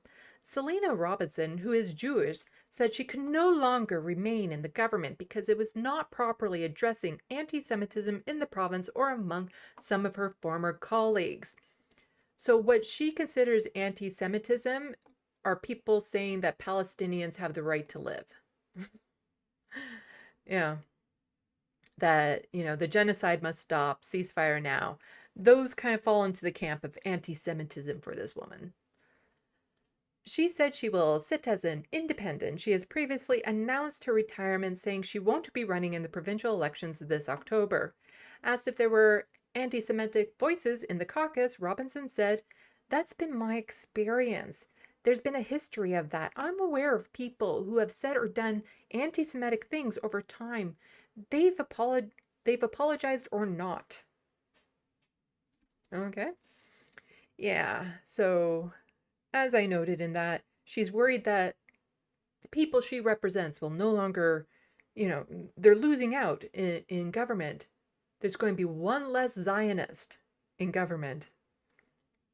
Considering what our country is doing in supporting Israel and the weapons that we're sending over, apparently we'll get to another update, so I'll bring it up then. But, having one less Zionist in the government, I don't think it's going to have the impact she thinks it will. I wish it would. She said she felt her voice was no longer being heard within the party. I can't continue to be the only voice speaking up against anti-Semitism and Jew hatred, said Robinson. All of this has made Jewish people feel unsafe, and I have shared all of this with the Premier's office over the last 5 months, and I continue to be the only one who is saying we have to do something differently. Robinson resigned her cabinet post as Minister of Post-Secondary Education last month after saying modern Israel was founded on a crappy piece of land. Her remarks on January 30th sparked outcry from pro-Palestinian groups that called them racist and Islamophobic, which they were. Robinson told an impromptu news conference in a hallway of the BC legislature on Wednesday that her heart has been shattered by her treatment since the cabinet resignation and that she was a victim of double standards. Oh, I talked about double standards a lot when I was covering this story. I've clipped it. You can actually go back on my channel and watch it. Because here she is, crying that she was forced to step down, when again we have Sarah Jama, who was just calling for a ceasefire, who was censured at Queen's Park by the Conservative government, and then kicked out of caucus by the NDP. That happened to her. And nothing happened to Selena. She felt pressured to step down. She felt pressured to leave the caucus. But she faced no actual repercussions for what she said. Whereas Sarah Jama, calling for peace, was totally attacked and demonized for that. It's been a month of, I would say, crying every day. I shouldn't laugh at that, but you know, the whole white woman tear things, the making herself into the victim. Come on. NDP House Leader Ravi said it was a sad day. Selena is clearly hurting. I certainly hope she finds peace as she moves forward. He denied there was anti-Semitism in the NDP caucus. We're going to continue to call out racism, whether it's towards the Jewish community, to others in our community, he said. We brought back a Human Rights Commission. We have launched the strongest anti-racism strategy in the country. This work is important to us. It's deeply important to all of the colleagues. Okay, I don't think we need to go into all of this. Like, again, it's also like we had all of our leaders. Justin Trudeau, Jagmeet Singh, Mayor Olivia Chow of Toronto, totally be outraged when there is a protest that went by a Jewish named hospital, accusing people of climbing up on the scaffolding, of targeting that hospital, and how horrible it was that they did this when it was literally, they were just walking by, and the person who climbed up on the scaffolding was wearing a Spider-Man outfit and was climbing up everything he could along the way. But they called it out as being like this horrific thing that shouldn't have happened. They lied about them, saying that they were going into the hospital and harassing Jewish doctors and patients. And they left those tweets up. Meanwhile, just a little while ago, there was a protest outside of a synagogue that was holding a real estate event of selling off illegal settlement homes. And so, yeah, there was a protest outside of it, and a Zionist went to that with a nail gun and tried attacking people. And all of those same politicians, nothing. So there is a double standard. It's just not affecting her the way that she wants to victimize herself about. And then I found this just to be absolutely ridiculous. So Richard here has tweeted out, here is the letter Selena Robinson sent her colleagues in caucus.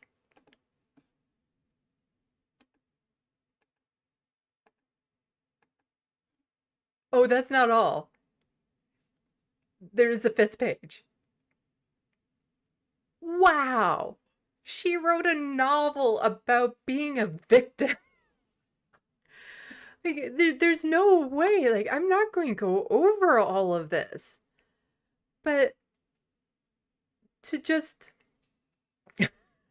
write in such detail how much of a victim she is.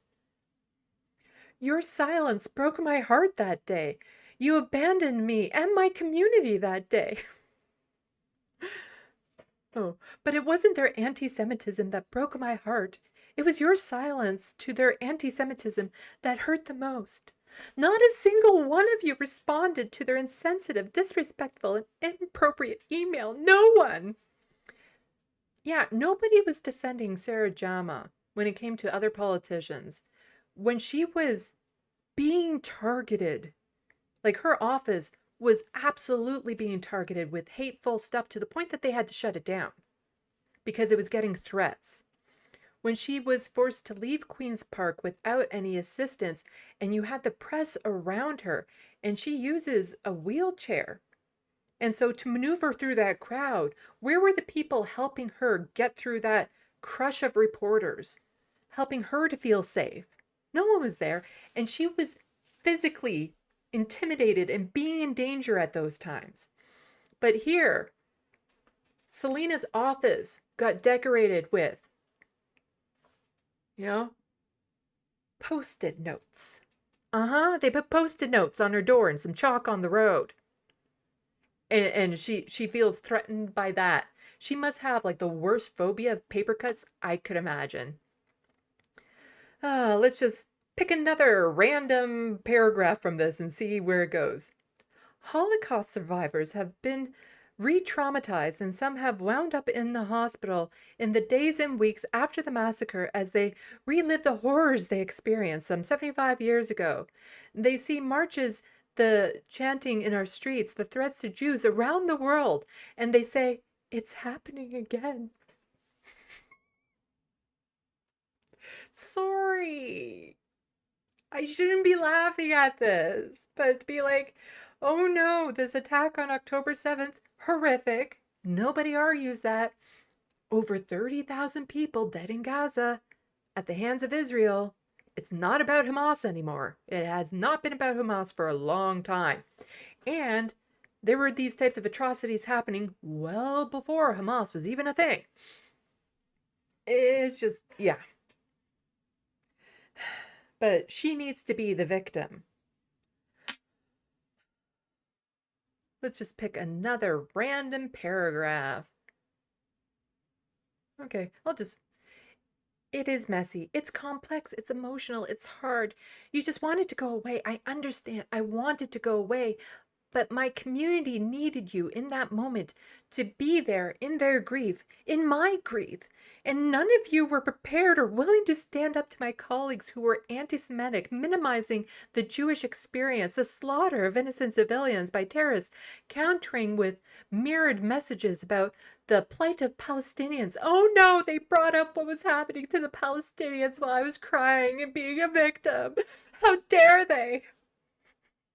But in that moment, it was not so complex. People were murdered because they were Jewish, and people here in British Columbia were needing us to mourn with them. It'd be easier to mourn with them if they weren't, if their government wasn't busy genociding people. Over 2 million people are in danger of starvation right now because of this government that you're just so heartbroken about. Okay, another random paragraph. I don't want to pick one that's too long. Well, let's just go with top. Shortly afterwards, I reached out to Attorney General as the racism file is under her ministry. Nikki had been assigned to the point of contact for the Jewish community given the historical anti-Semitism that the Jewish community has experienced from Marble, the parliamentary secretary for anti-racism. So she's still just crying that, they're not making her the biggest victim in the world.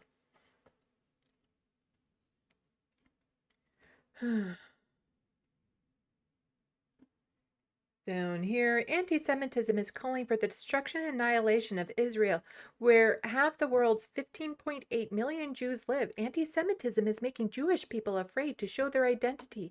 Anti-Semitism is silencing an openly identified Jewish person who is speaking out about anti-Semitism. Your collective decision to silence me is anti-Semitism, and you don't even know it.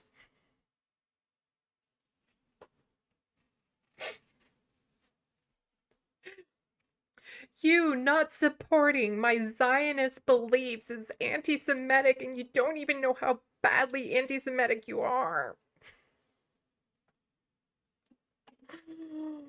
Oh. The final straw came for me last week.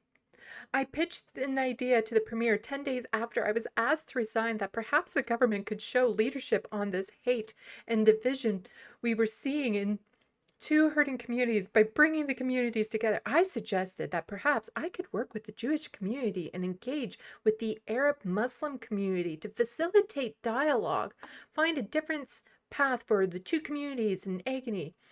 As part of that work, all the caucus could participate in anti-Islamophobia and anti-Semitism training, set an example for how leaders could be better understand in the respective pain and fear, and government could show leadership by bringing people together. Last week, Matt Smith told me this work was too political and that the government was not interested at this time. Anti-Semitism and anti-Muslim sentiment are at an all-time high, and the government doesn't see itself as having a role in helping these communities. This shatters what was left of my broken heart. God. This is not the party I signed on with. It has become a party that is afraid to stand with people who are hurting. It is now a party that puts politics and re-election before people. I could have told you that. It is with all of this in mind that I am leaving caucus to sit as an independent. I can no longer defend the choices this government is making, and I need to mend my broken heart. And I can't do that with you simply offer me hugs and heart emojis. But I don't care to educate yourselves or understand the fear and anguish of being Jewish in this moment. Silence is not leadership, it's cowardice, and I cannot be silent.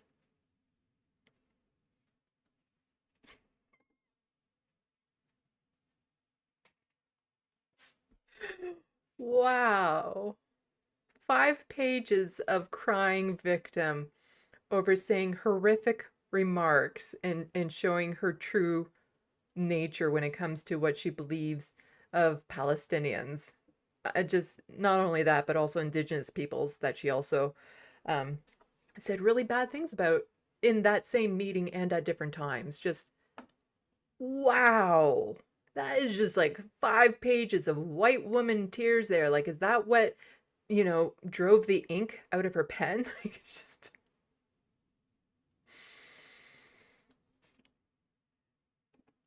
And then Richard was just saying, Selena Robinson is accusing Premier David Eby's chief of staff, Matt Smith, of shutting down a suggestion to engage with Jewish and Muslim communities together, claiming Smith called it too political and that the government was not interested at this time. Yeah, so he was just tweeting out little points of what it was. But I think, is that it? Oh, no, there's that. Oh, and 2 more kind of good updates. So let's get to that. And then we can move on to the main, the fun half? I don't know. So, man who allegedly fired nail gun at protests in Thornhill was motivated by hate. Huh. So I talked about this at length in a previous live stream where there was this Zionist outside of one of these synagogues that was holding this real estate event, and there was pro-Palestinians protesting, and he was threatening them with a nail gun. And he was arrested. And all the politicians stayed silent on that. Turns out it was motivated by hate. That Zionist was motivated by hate. Let's see. Police in north of Toronto say the man who allegedly brought a nail gun to a pro-Palestinian protest outside of a synagogue in Thornhill, Ontario, and fired it last weekend was partly motivated by hate. It is alleged that he, of Vaughan, Ontario, stopped his vehicle near demonstrations at blah, blah, blah. He, who police have already charged in connection with the incident, allegedly produced a nail gun and shot it near the protesters. Nobody was injured. Video of the incident shows that he, armed with a nail gun and surrounded by multiple protesters, some of whom he appears to assault. At one point, he appears to square up with an elderly woman before he runs to his vehicle. Yeah, intimidate an elderly woman with a nail gun, because that's what real alpha strongmen do. Let's see.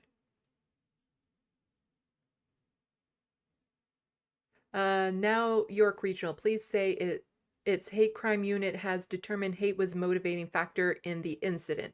Should the accused be found guilty of the offenses, the hate motivated aggravating factors will be presented in court at sentencing, police said in a news release.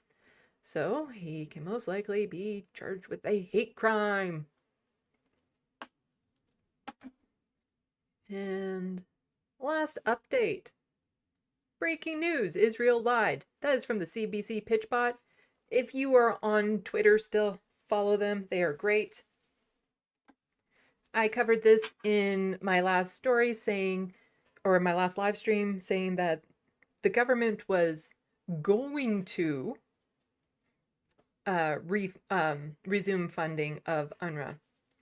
But to me, until that became past tense, that they resumed it, you have to take it with a huge grain of salt, because the conference in which the minister was going to be announcing that they were going to start funding again got canceled last minute for some reason. But here, apparently, breaking news is that Canada is resuming. Canada to lift UNRWA funding freeze calls humanitarian situation in Gaza catastrophic. Canada is resuming funding to the United Nations Relief and Work Agency for Palestine refugees in Near East and will help support the airdrop of Canadian-funded supplies into Gaza. We send in airdrops to help the people in Gaza while still supplying Israel with the weapons that are killing them.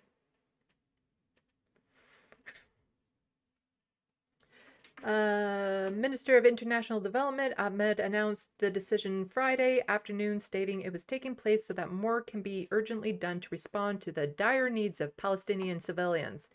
Canada and other allies had paused funding after, Israel lied.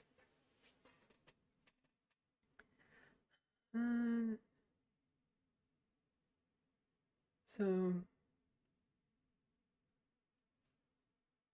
just good news that they're finally going to correct that wrong. So that's more official that they will, in fact, resume funding to UNRWA.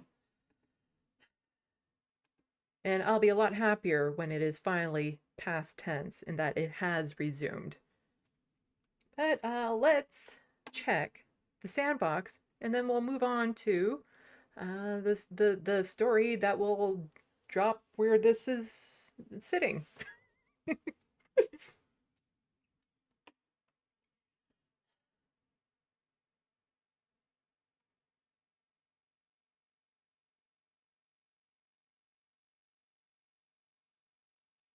Grand Theft Autobot. I still remember seeing an ad of Pierre Poilievre saying he'll be the least woke prime minister, and I immediately hated him.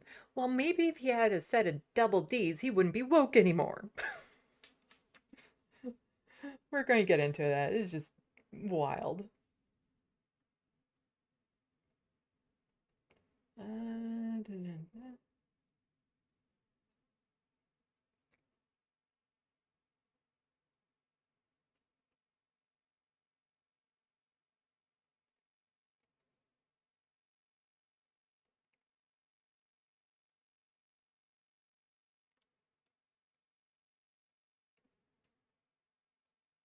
Zero PE. That's right-wing propaganda. There was already Jewish people in Palestine before Britain promised Palestine to the Zionists. Yes.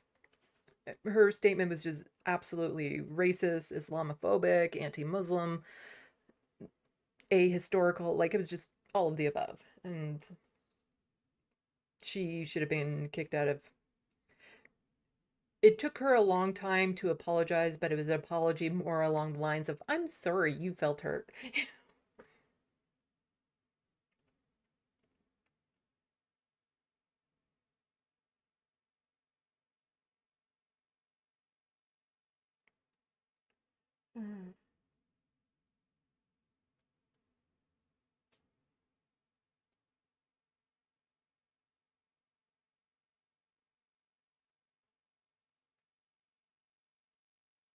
Well, night, Kelly Bach. You're probably already signed off, but you couldn't stay awake.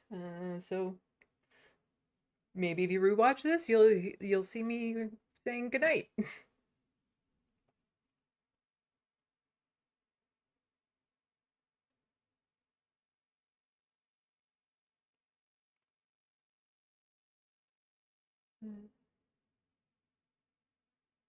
Yes, Soul Life. There's some very horrific images coming out of Gaza right now of the condition people are in from the starvation. Grand Theft Autobot. Post-it notes are especially deadly in the hands of the ninja. Yes. Oh no, they put post-it notes and chalk on the road. You know, like, if only we could have a strong rain and then all this would go away.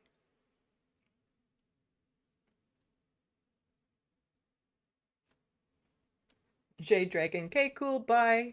Can he find the door or does she need help? Yeah. I was like, yeah, don't let the door hit you on the way out.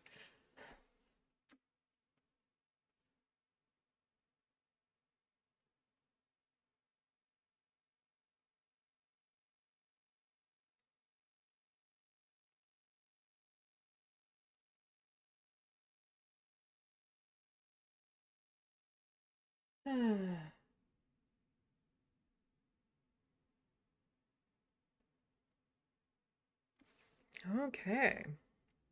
Ah.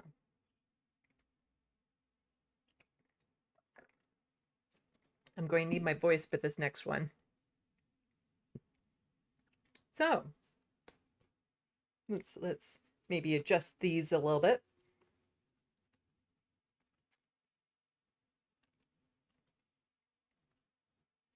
Apparently, I am now anti-woke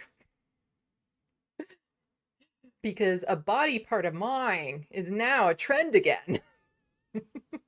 I no longer have to rely on my personality.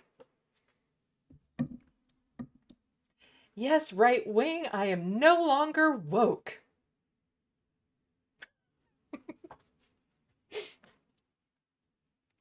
Yeah, nothing woke about me.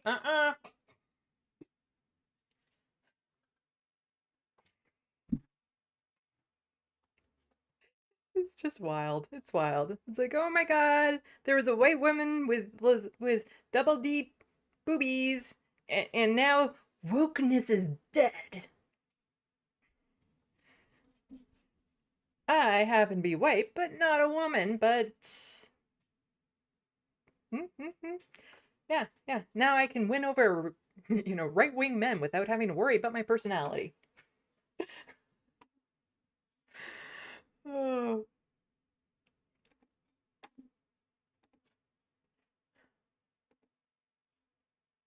But the reason why this kind of ties into some of the other things that I was going to talk about that I've kind of had on the docket was I see these one-off stories a lot about like women should be wearing this, women shouldn't be wearing that, or this is, you need to be modest this way, or you need to be modest that way, or body image, and you should do this and that. And it's like, okay, my boobs are not a trend. Okay, I don't grow them on command.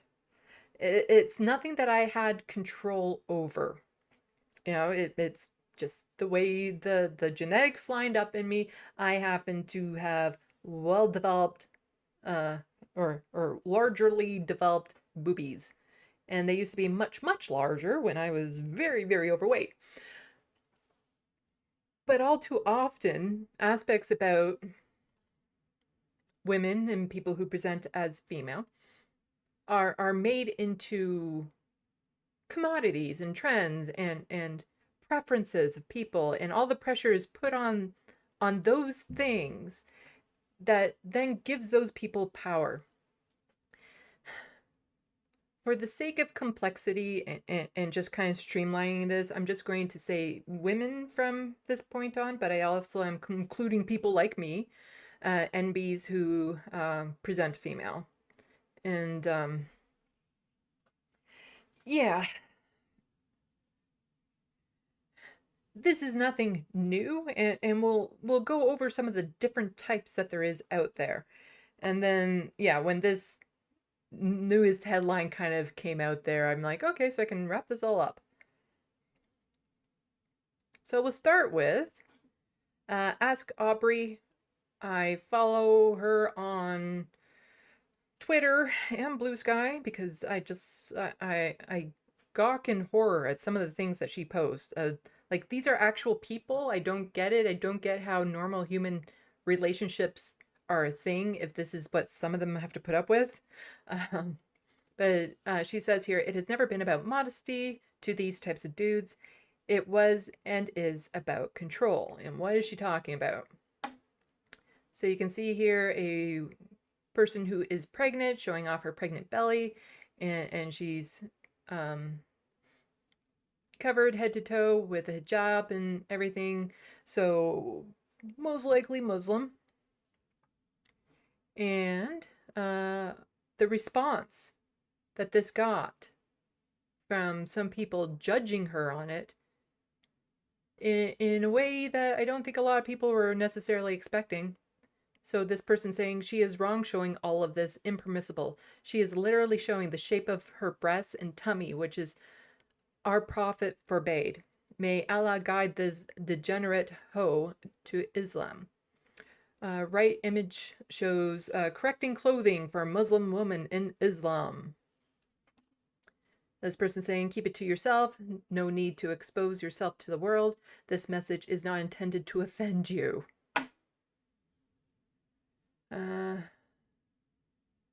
Delete it for yourself at first. This totally goes against the rules of modesty that the prophet and have taught us. Very pathetic to tweet your stomach like this. Vile woman with no modesty. Where's this woman's husband? How can a man allow his wife to post herself like this?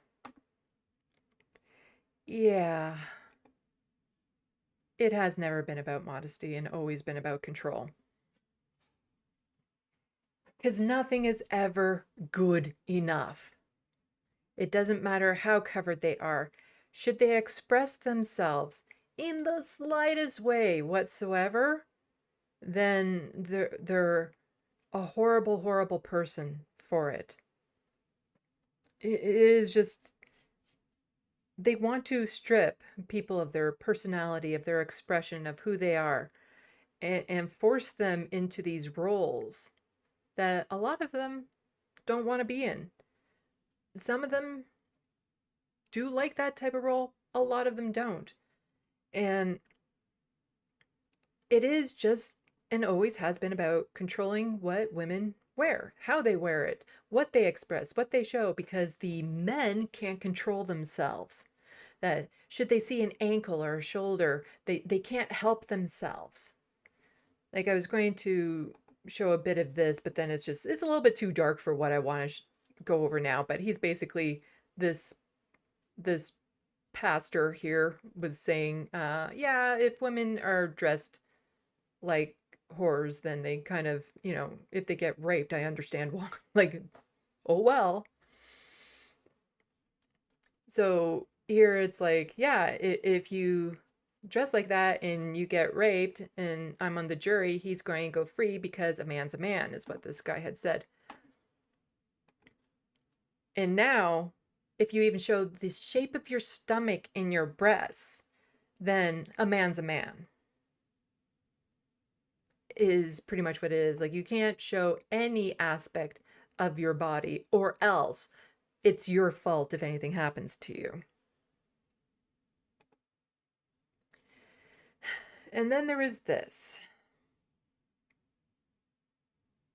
So from the parody Danielle Smith account, far-right conservatism in Alberta is alive and well, and it's so nice to see evangelical Christian leader like David Parker being such a positive role model to Albertans.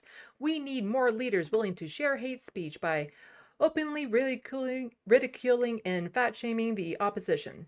So again, this is the parody account of the Premier of Alberta. And so David Parker,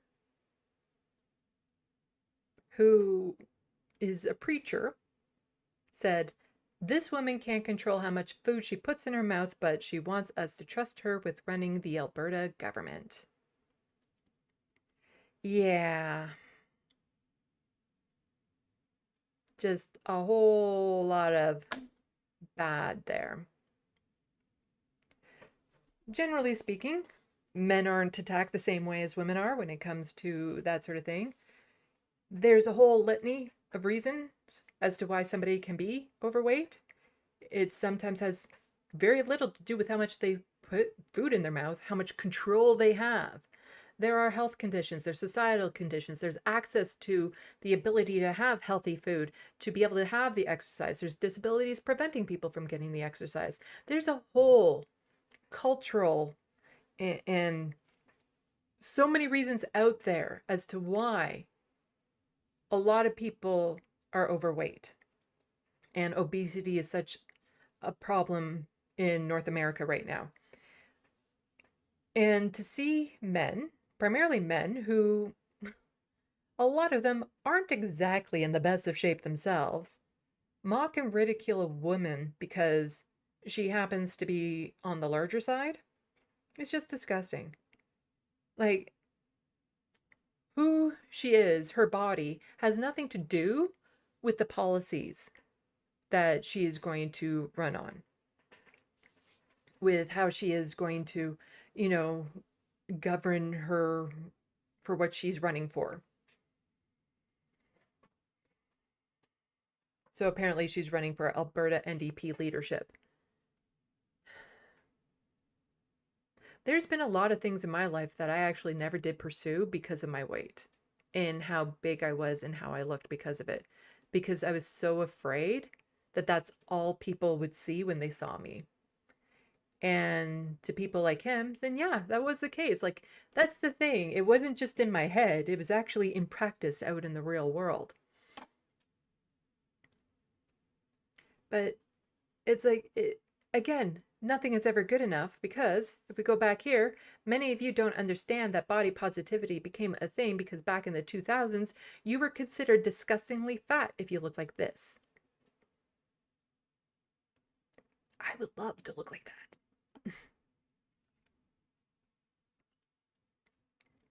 So it doesn't matter to a lot of people.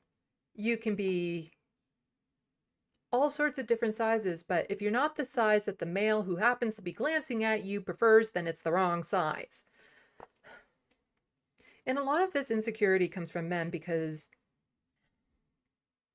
let's just trying to frame it. I had all these words like perfectly picked out in my brain while I was putting on my makeup. There's a lot of insecurity in men that they tend to project onto women. And a lot of that has to come from the patriarchal system that we live in, the white supremacist system of which we live in, that demand women present and look a certain way. And it forces women to conform into this very narrow stereotype as a way of control, as a way of valuing them, to constantly undermine their confidence because they don't look pretty enough, they're not thin enough, they don't have the right legs, they don't have the right arms. It's like, yeah, I might have these, but since I've been overweight most of my life, then I have never really been considered beautiful. And the fact that it's almost like it gives the fact that a part of me wants that still is an indication of how ingrained in society it is. Let me just go back to the main shot here.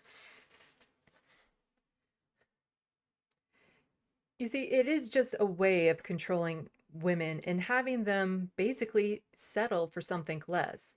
Men have to put less work into their personality, into their presentation, if they're constantly demeaning women and making them feel like they're not as worthy, they're not as important, they have no value unless they look a certain way, because there is no one way that will ever work. So then there's always ways to put women down.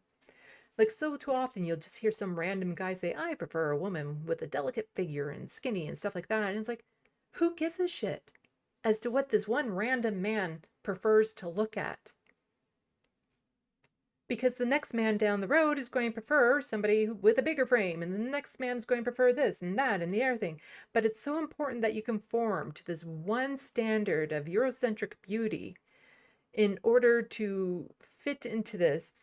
And then that way, as long as men have that power over women to give them that value of beauty and appearance, they're able to control them easier. And it's less stress on them. I've seen it a lot these days in media where men are worried that they actually now have to work on them, make themselves better in order to appeal to women, because women are becoming more independent, more relaxed about their appearance, more free to be who they want to be. And this frightens a lot of men, because before it used to be, well, they had to settle. You know, there's a clock over them. After a certain age, women are no longer of high value. So there's a clock over them. So they have to settle at a young age with whomever they happen to get. And if they're not pretty enough, then they have to settle for a man who might not treat them that well, because after all, you know, they need to be in a relationship, and this is how the men get into that relationship. But now that women are less likely to be forced into those situations or coerced into those situations, a lot of those same men are finding themselves to be very lonely. And this is where me and my empathy comes in. They need to be taught how to be better people then. You can't just mock them and tell them that they're horrible people. there's never really been a good effort into teaching men how to improve themselves. And a lot of men are scared at the idea of having to look inward because they're worried what they have to offer isn't going to be good enough. And so too often, they're told they have to be the breadwinner, they have to be the protector, and all these sorts of things. And if they're not that, and they can't coerce and make women feel like they have no other options but them, then they're terrified. There's going to be no one for them.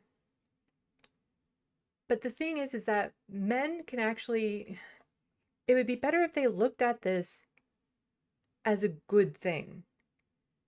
Because by looking inward and improving themselves, that actually does lead to more confidence and feeling better about who they are, what they have to offer by participating in activities and hobbies and stuff that bring them joy and fulfillment, of not focusing so much on getting into this relationship with this idealized image of what a woman should be. But the thing is that the same patriarchal system that likes to keep women down and control them through appearances also wants to keep the majority of men down and without confidence. So they kind of feed into each other. They don't want confident men. They don't want confident women. They don't want confident people, because confident people don't rely on the system that prop them up, that keep them in power.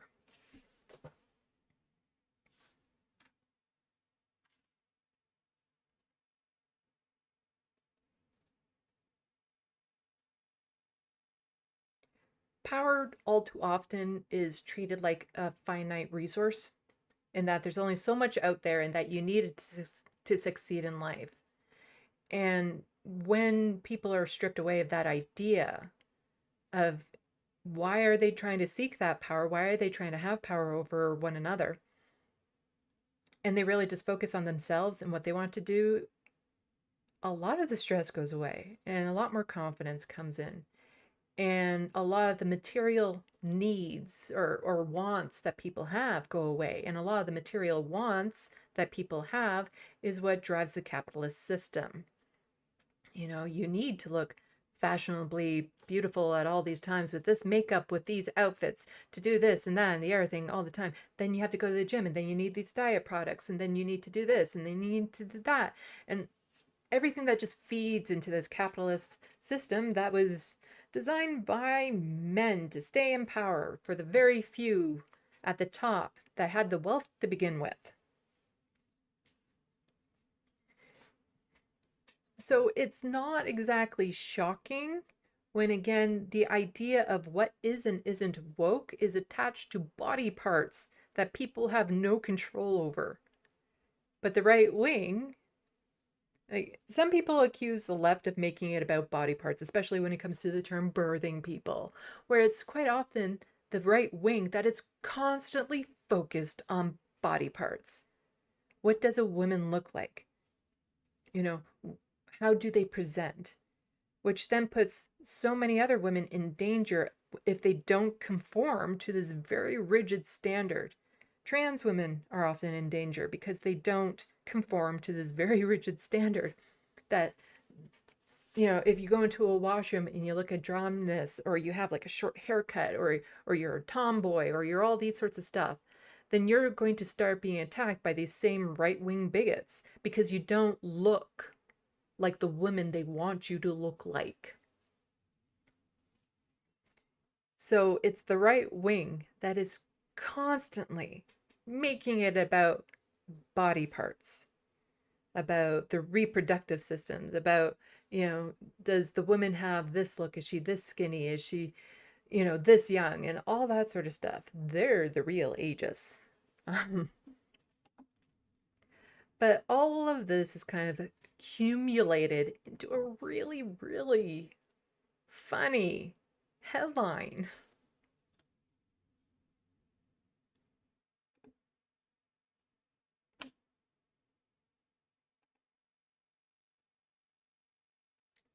Wokeness is no match for Sydney Sweeney's undeniable beauty. We've been pressured into pretending everyone is beautiful except for those who actually are. No, we're not. No. It's actually the opposite of people trying to convince others that what they see as beautiful in a person isn't because it doesn't conform to their rigid standards. That a larger woman can't be beautiful if that's the way. But if somebody seems to think that she's beautiful, then that person is wrong. And that's usually where the right wing is coming from. You know, nobody has been like, oh no, we can't call a beautiful woman beautiful because that's too woke. Nobody has done that. That's not a problem. That's not a thing. But all too often, people are told you're not allowed to call certain types of women beautiful. That if you find them beautiful, then there's something wrong with you. And that is the Jordan Petersons of the world, the Ben Shapiros, the Matt Walshes, all of those right-wing bigots. That if you don't conform to their standard of beautiful, then you're not a real woman. And you should be shamed. And you shouldn't be accepted into society unless you're willing or able to conform to their idea of beautiful. And so the serfs had commented on this. Why is the right doing this? They've spent the last decade shaming women for how they dress, look, and now suddenly one woman looks are destroying wokeness. Wokeness is when sweatshirt, make it make sense. Now, part of this is because a lot of the men who are saying, oh, because she's a pretty white woman with big boobies, that, you know, this is the end to wokeness. But a lot of those same men often say, she's showing too much skin. It goes back to this. They need to cover up more. They're not wearing enough clothes. They shouldn't be exposing themselves like that. But here we have this time, oh, but now that she's a white woman with big boobies and we can celebrate her. That's ending wokeness. But those same men, but if she's not covered up, then that's also a problem. That's because they're constantly changing because nothing will ever be good enough. You can never conform because what they want you to conform to is constantly changing. Because if you were to cover up, then you're being woke because you're not showing off your body. But if you're showing off your body, then you're being woke because you shouldn't be expressing that. And you should be covered up and you're doing all of this. And then if you're body positivity, then you're bad. But you know, if you're too skinny, it's not good enough. If you're too fat, it's not good enough.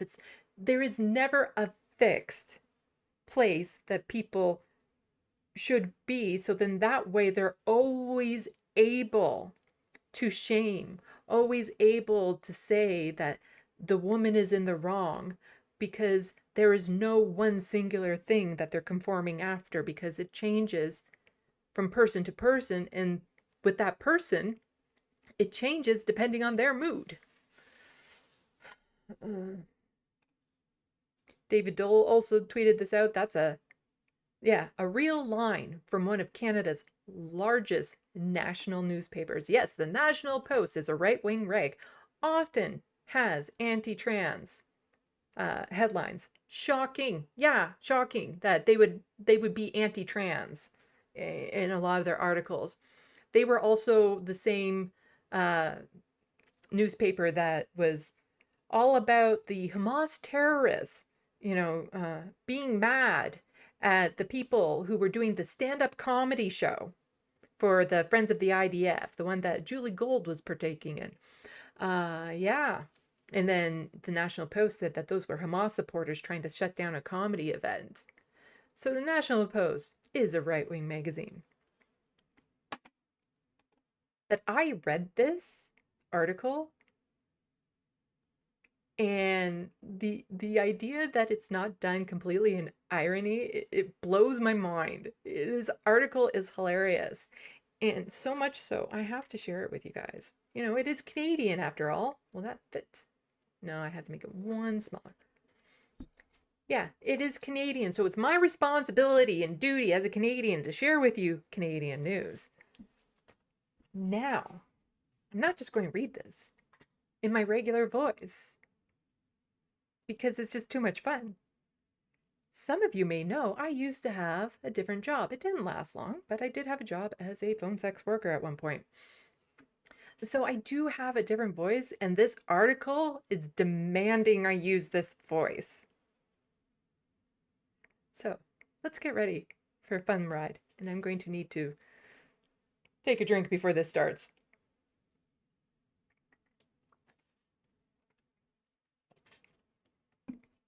So this article was published by Amy Ham.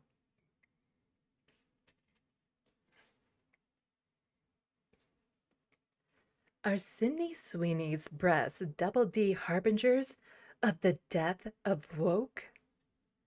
This is what the public is asking, at least those on social media, after the Euphoria actress garnered a particularly large audience as a host of Saturday Night Live last week.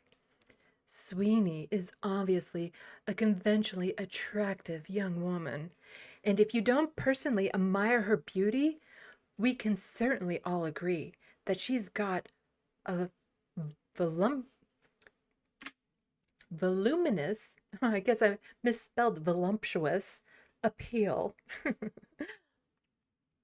Yes, so if you don't think that she is beautiful, then you still have to agree with us that we think that she's beautiful, and so you must still admire the fact that she is beautiful. So we don't care if you don't think that she's beautiful.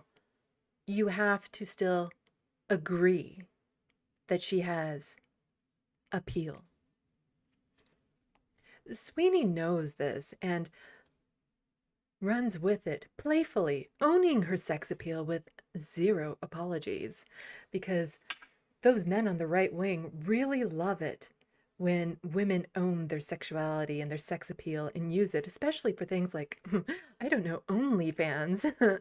Right-wing men love when women go to OnlyFans to use their sex appeal to make money. And yes, I am being drastically sarcastic with that statement, because they all whine and cry when women actually do use that sex appeal to make money. On SNL, she bulged. She bulged from her tops, self-deprecatingly suggesting that her breasts are her backup career, and now virally donned a Hooters uniform for a rather unsophisticated sketch dedicated to her overflowing cups.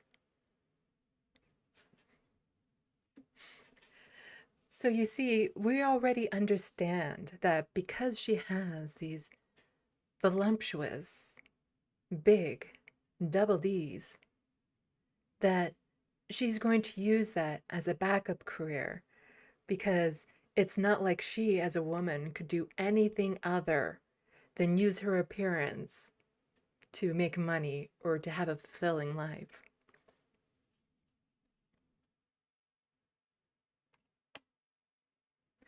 Exactly how this led to a cultural cataclysm over beauty and wokeness can be summarized as follows.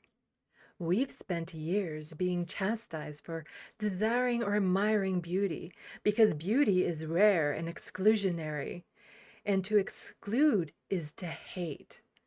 Or so we've been scolded to accept by today's diversity, equity, and inclusion fanatics. But you see, we seem to have missed the point there, because we're not being told we can't call these women beautiful. We're being told other people can think those who aren't conventionally beautiful can be beautiful in their eyes. And that's the inclusion part of it. We include people admiring beautiful people. We aren't supposed to admire Sweeney's beauty, but we've done it anyways. Yes, we've gone against the grain. Aren't we just the wild ones? Yes, we're so naughty.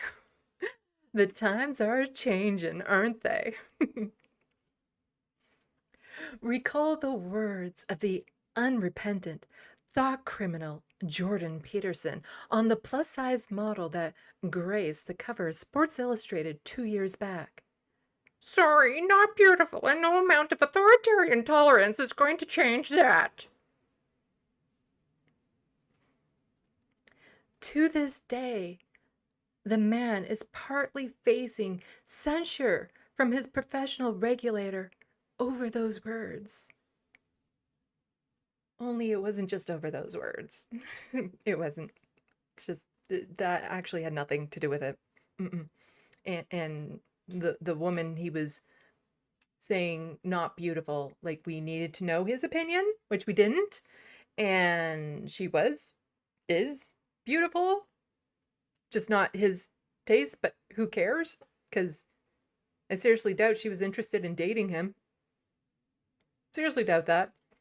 And yeah, no, he Jordan Peterson is facing censure because of really horrid behavior online that discredits his career colleagues, his profession. Anyway, let's get back to this.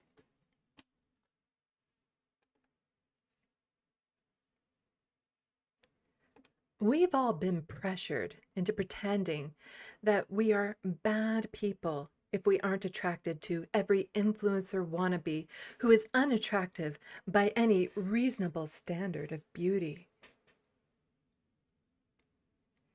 Considering how often the right wing has told other people that they're not, I don't know, that's not a thing. It's not a thing. It's not a thing. You like who you like.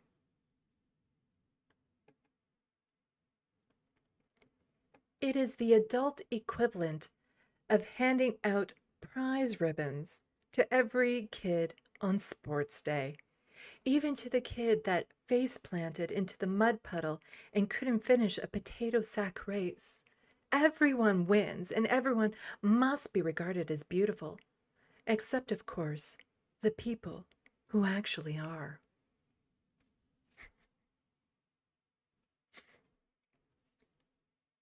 Beautiful people are beautiful.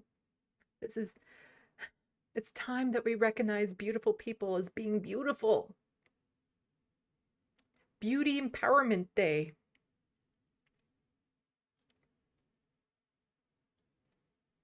People want to look at beauty on TV and in art galleries, but we're being starved of it because attractiveness is deemed immoral. But what you seem to be missing is that lots of different people are considered attractive for lots of different things. So we're not actually being starved of it. We now are being offered a buffet of different types of attractiveness out there, which is really nice. I gotta say, a lot of the men that I've been attracted to aren't necessarily conventionally attractive, but their brains, hot. So hot. Those smart brains of theirs.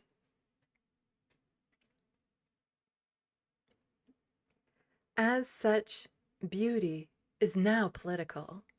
For this we can thank the tyrannical, woke, and ironically minority vanguard that has been for years coerced our culture into pretending that unbeautiful things are beautiful. It's not that Sweeney herself is political. She's not. Nor does she need to be in order to make the point that so many apparently believe she has made. And while her breasts have caused a furor, I don't see this as the sudden death knell of wokeness. So when I talk about Sweeney causing a cultural cataclysm, I only mean it insofar as it is perceived to be one. It's not that Sweeney conventions. It's not that the Sweeney conversation isn't welcome. It is. It's just that we have been heading in this direction for months. The signs have been all around us, perhaps just not so large and buoyant as this one.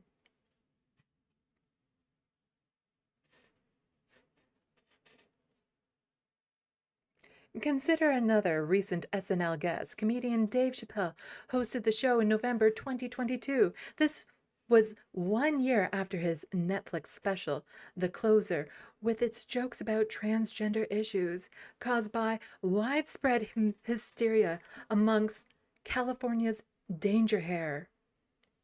Danger hare referring to the toxic creatures, whether amphibians or hyper-woke Homo sapiens, that are brightly colored as means to signal their poisonous.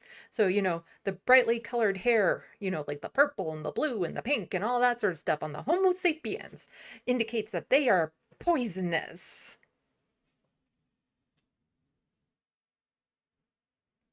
Netflix employees staged a walkout and protested alongside members of the public over their embarrassing inability to handle jokes, says somebody on the right wing.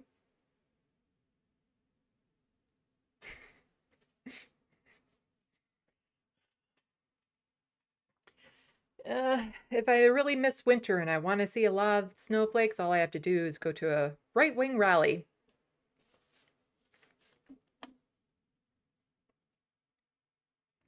So, inability to handle jokes made by a comedian in a comedy special.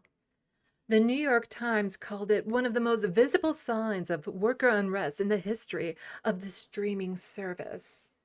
Every Lefty magazine released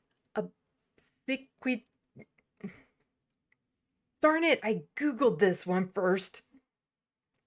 Obsequious, moralizing essays about Chappelle and what it means to punch down.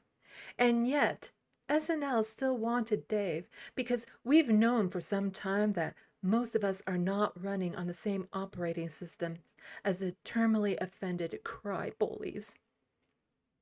The ratings don't lie. They didn't with Chappelle, and they haven't with Sweeney. If Chappelle had Sweeney's buxom bust, we could have easily been having the same cultural conversation more than a year ago. So you're saying if Chappelle had Sweeney's boobies, then we'd be talking about how he's no longer woke? What? Okay.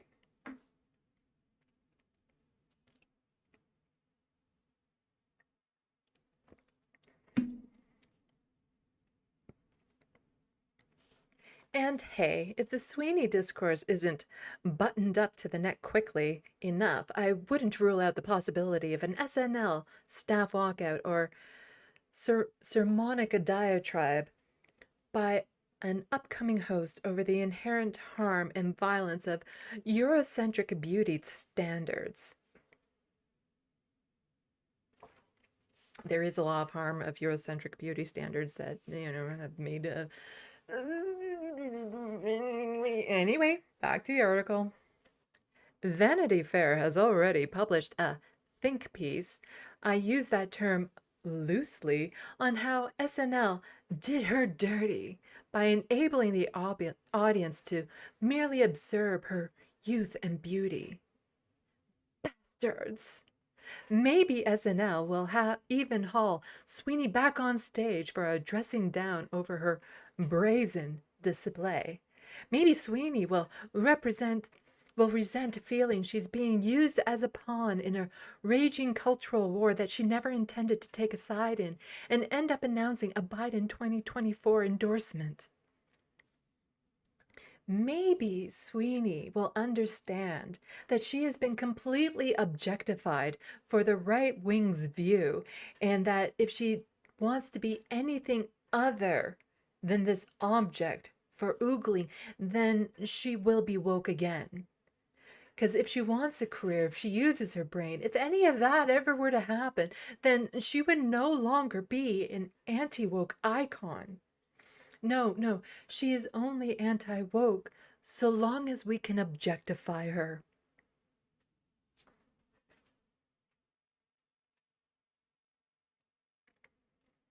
But none of these possibilities will change the fact that we are all starting to envisage the death of woke. We are seeing it everywhere, including in the breasts of young, beautiful women. The author of this article is a woman. I think she's heterosexual. Think. But you know, if you want to start examining breasts for the death of woke,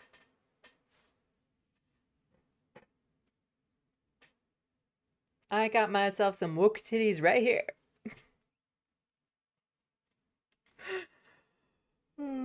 But let's just keep investigating the breasts of beautiful young women to see if those are anti-woke breasts. We want the anti-woke breasts.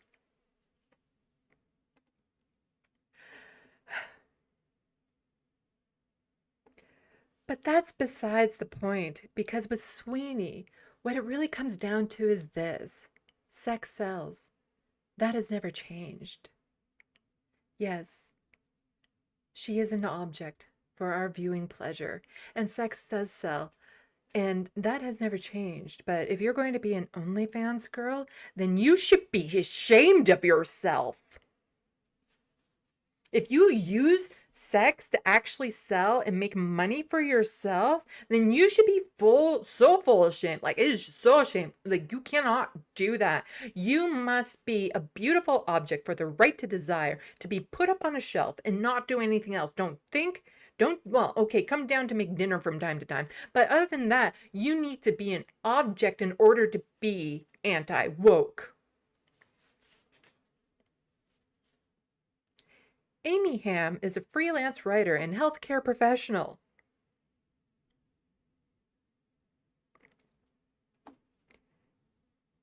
I would be concerned having a mammogram done by her at this point. Is she checking for cancer or is she checking for anti-woke? She is co-founder of the nonpartisan Canadian Women's Sex-Based Rights.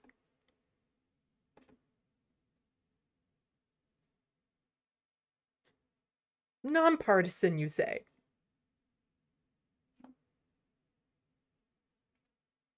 And all of this is because of this tweet saying wokeness is dead because we have a blonde woman with boobies. I'm not blonde, I'm not woman, but I have boobies. So does that make me a certain amount of woke?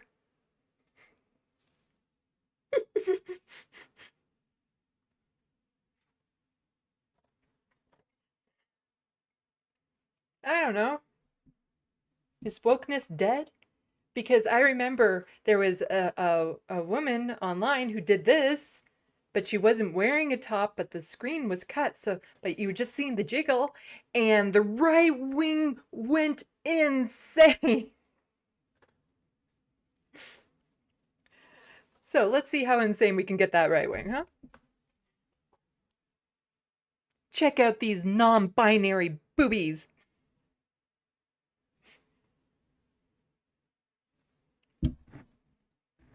Also, not young. Did I just upset some right-wingers? You know, they're going to be like, oh no, I think I might be attracted to an older NB because she has big boobies. Oh no, oh no.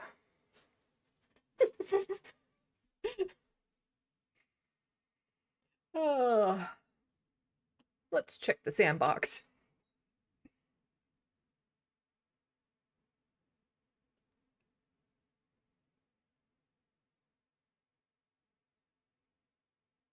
Shade Dragon, my grandmother referred to my mother as a whale when she went from 115 to 120 after having a bunch of kids. Starve till you're pretty, I guess. Yes, there was so much pressure to be skinny when I was young, which didn't help. Like in high school, I wasn't. So I put on a lot of weight in elementary school. But at the beginning of high school, I was able to lose some of it. So I wasn't skinny, but I wasn't massively, I was thick, I guess you could say. And I was able to maintain that for quite some time. But I was never happy because I was never skinny enough. I was never pretty because of it. You know, I saw my friends get sought after, but never me. I, come to think of it, I don't think anyone actually pursued me in high school. Um, but then I ended up putting on a lot of weight because I had a massive depression after being unhoused and all that sort of stuff. And it destroyed my self-image. So it was already bad to begin with because, like I said, I was massively overweight in from about grade 6 to 9.5 to 9. Like biggest person in class type thing. And then I got to a healthy weight and then put on a lot of weight to the point that it has been the anchor in my depression that no matter how much I have worked on my mental health, that has always been dragging me down. And it still hasn't really gone away, but the pressure to just be skinny at a certain point and what they were calling certain women as fat, like the catwalk models who were just like skin and bones, and they were referred to as like, well, all they really are hangers for the clothes to go down the catwalk anyway. Like that's what they are. And it was just, and the glorification of being able to be anorexic basically was like, if you could do that, the bragging rights that you had over that, all the pro anorexic sites out there, and yeah. And now there isn't all that pressure to be as skinny and be as beautiful, but now I'm not that young. So I missed the window of being conventionally beautiful.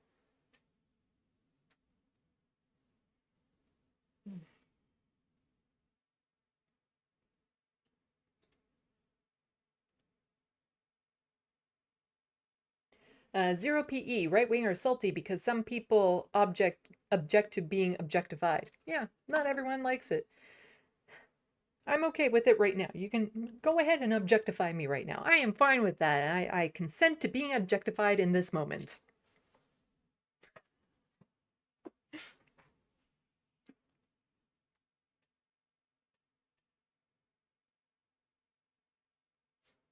Grand Theft Autobot, they want women to be somehow simultaneously slutty and chaste. Yes. What is that? A whore in the bedroom and a nun in the kitchen, like, or something stupid like that? Like, yeah, somebody that they can, that's all about the sex when it comes to that one activity, but the rest of the time has to be this conservative trad wife.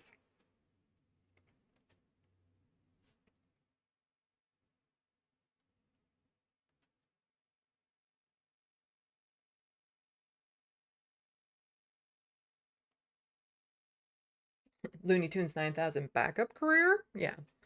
But apparently she was just joking. It was a self-deprecating way. She was joking that she could use them as a backup career, but we all know the right just assumes that that's how she got her job in the first place. It's not to do with her acting ability. It has to do with the fact that she has pale white milkers that are big. Like, that's the thing. It's always about the body parts from the right wing because it's like, well, if a woman is beautiful, that's how she got her job. Or if she's not able to get a job, then she needs to get beautiful. But if she gets a job that's based on her beauty, then how dare she?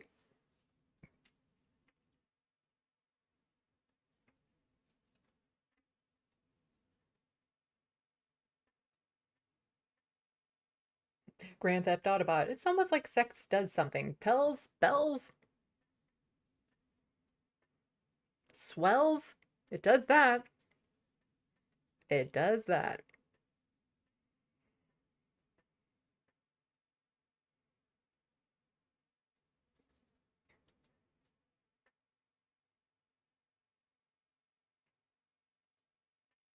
Shade Dragon. They're telling me Jordan Peterson wouldn't rip his own tongue if Ashley Graham spared him a glance in real life. Oh, trip on his own tongue.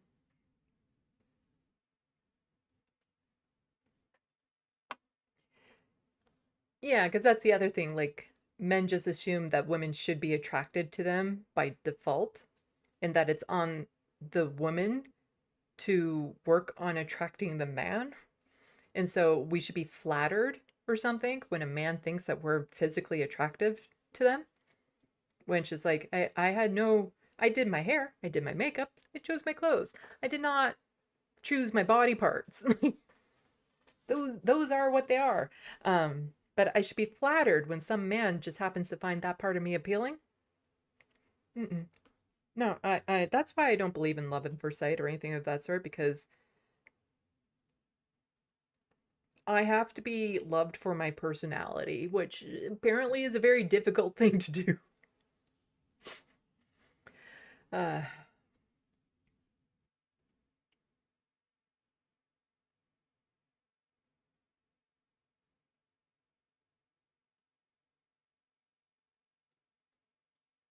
let's see.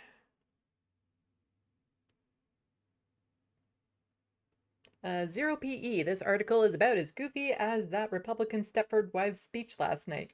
I saw part of that. The majority report was covering it. Oh my god. I'm just like, that is a caricature that I would play.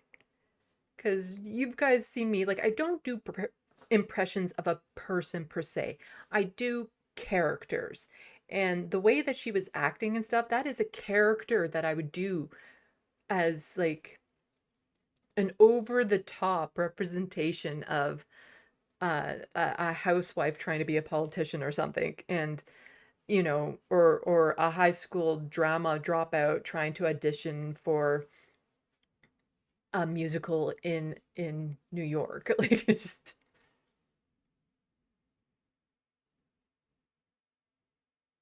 Shamigli, I can't believe we're not bullying that potato sack loser kid. Yeah.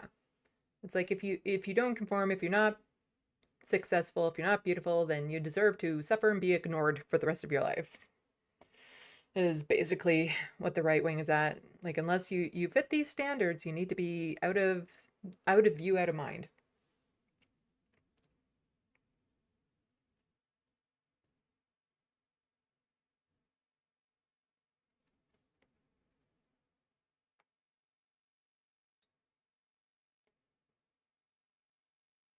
Soul Life, I don't know why being a woke moralist is bad. Overwoke is kind of annoying, but their heart is in the right place. Yeah, there's a lot of things that people will insult me with, and it's like, oh, gee, that's kind of nice of you. The vampire one, all the time. You look like a vampire, Queen of the Dead. And it's like, oh, shucks, you're just being sweet on me, huh?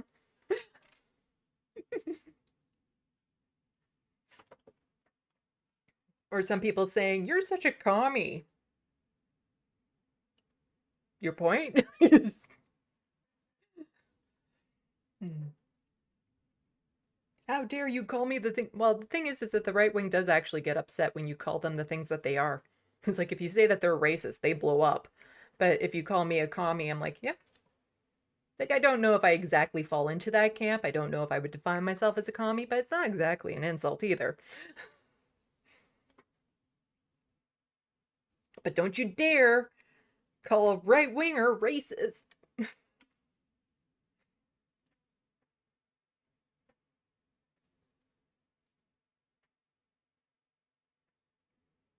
That is seriously the worst line of the article, or maybe any article ever. I don't know which line. Oh, you need to quote it. I don't know which line you're talking about.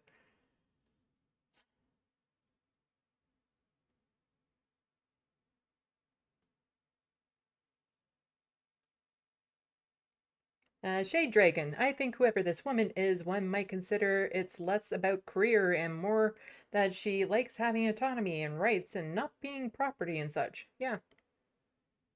I think it's a good thing women don't have to rely on a man in order to live and get by, and they can have their own careers and make their own money and all that sort of stuff. And again, it does mean that men have to focus on improving who they are, improving how they interact in relationships and communication and all that sort of stuff. And it should stop being treated like that's a bad thing, and we should help and encourage men to do this. Like, we shouldn't be shaming men because they don't know how to date, or they don't know how to communicate because it was never taught to them in the first place. Like, all the men that were taught that women have to conform and do this, and then, they have to get in a relationship, and they basically have to settle for you and whatever you provide. They were done wrong by that. That wasn't designed to help them be better people. And so if they actually look inward and improve on themselves so that they become a partner a woman would want to be with, I don't think they're then going to look back at it and be like, oh, fuck, I was so much happier back when women hated me. But now that, I've improved my communication skills, they like me, I go out, I have a fun time. I'm not so focused on superficial, and I can actually talk about dreams and where we want to be and have in-depth conversations.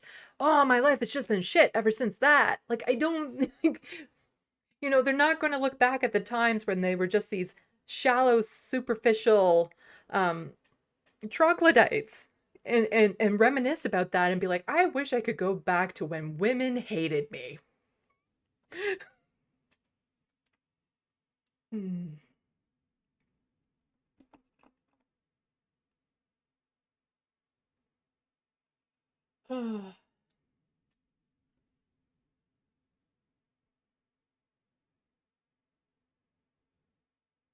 Grand Theft Autobot, was this maybe originally written for the Unyoung? We've had the Beaverton cover this one. I think if you go to Lance of the Surfs, I think he covered it. And he read the article. So the Beaverton is the Canadian version of the Unyoung. And I can never say Onion. Onion. And they actually did a mock article about that. And their headline was, we were trying to think of a stupider headline, but we couldn't think, but we've got nothing type thing. And the reality is, nothing beats this actual article. And part of its charm is that it was done in full seriousness. That, this idea of, oh no, white woman with boobies, now we've owned you, lefties. We have a beautiful white woman that we can call beautiful. You're so owned. Look at this beautiful woman. You're owned. Look at the big white milkers on her. Yeah, you're so owned on the left that we've called her beautiful. Do you feel owned? Are you owned yet? We called a beautiful woman beautiful. Owned.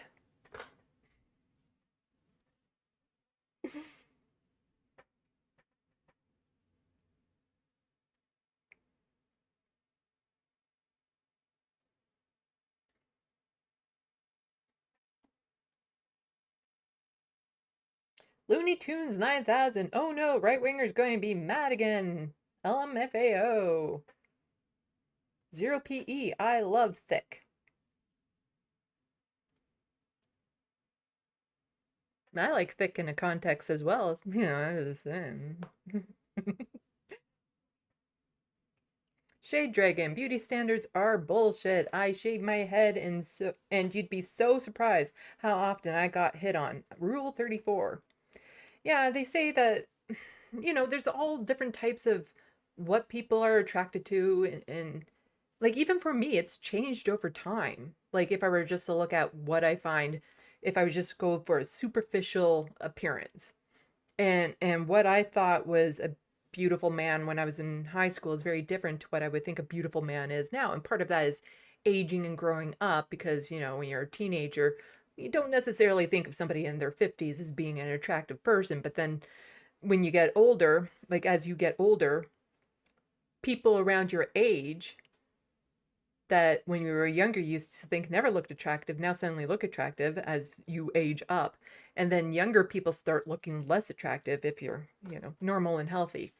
Because I can't get over how young like 20-year-olds look, and it creeps me out. I can't look at them anymore. Like, it's a good thing. But yeah, the window, the bubble of where I find men to be like physically attractive has grows up with me, you know. And but even just like other superficial features. At one point I thought that was attractive, now this is attractive, but the reality is it boils down to the personality. He has to be intelligent. He has to find my sense of humor funny. He doesn't need to be funny, but he damn well needs to find my humor funny, because if not, he's going to feel offended all the time. And then it's just not going to be fun, because then he never responds to my humor other than like, so he needs to find my humor funny. He needs to be intelligent. He needs to be compassionate, empathetic. You know, a lot of those feminine traits that men think that men shouldn't have, that manly man shouldn't have, the metrosexual, as you will, very attractive type man. Um, a man who is strong enough to show vulnerability. Super attractive. And you see, you wrap all of this up in one man, then what he looks like physically just becomes attractive to me, regardless of the superficiality of it. Because when I see him, I'm seeing him and all those traits. Physicality be damned. So I can find a wide array of men attractive right now because of that. And it's good. It's a good thing. I just wish I could find something the other. I wish a man could actually look at my personality and find that attractive, because my personality has stayed fairly consistent and I've been very single my entire life.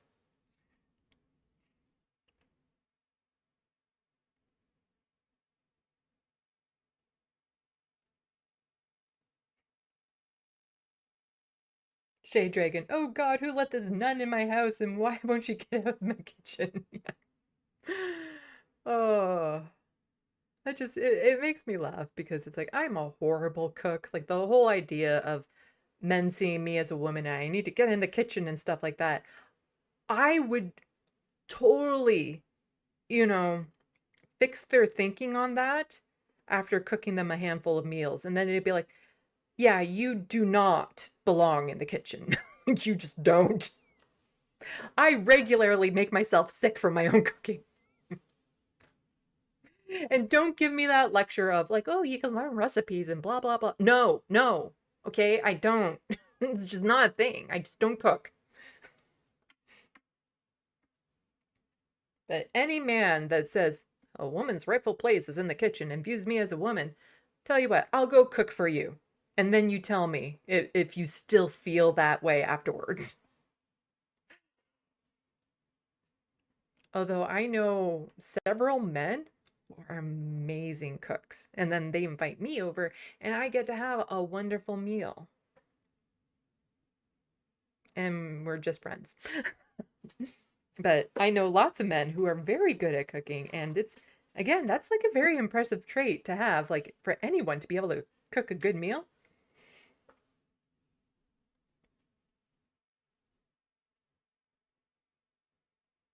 Oh, Grand Theft Autobot. That's kind of the phrase that I was looking for. You say Jerry Hall. My grandmother said it was simple to keep a man. You must be a maid in the living room, a cook in the kitchen, and a whore in the bedroom.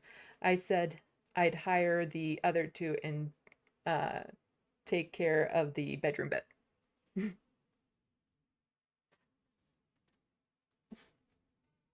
I have a couple kitty cats down here. Are you going to jump up?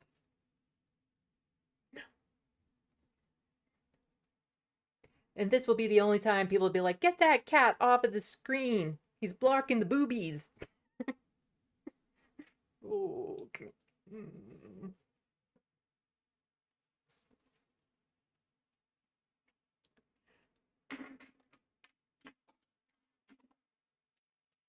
0 PE. I think it's because for a lot of men, we are flattered when women are impressed with some of our body parts. We're very simple folks, lol. I need to see the smart brains. Shade Dragon. Oh, conservatives, always making us sound far cooler than we could ever actually be in real life. Human being, my first job, the manager interviewed my boobs. He might have met my eyes when I walked in and we shook hands. I told my kid that if it ever happens, don't take the job. I'll help till it happens. Yeah. I've never really had that problem. which is a good thing. Ugh. Zero PE. Vampires are always hot, though, but they're not. They're actually really cold because they're dead. Poor circulation. I love the vampire genre. Really love it. I want to be a vampire.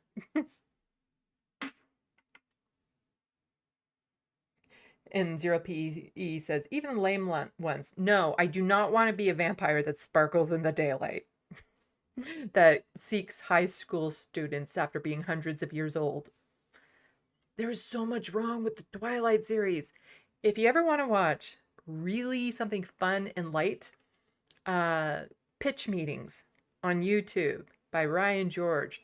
Look up his Twilight pitch meetings. They are freaking hilarious.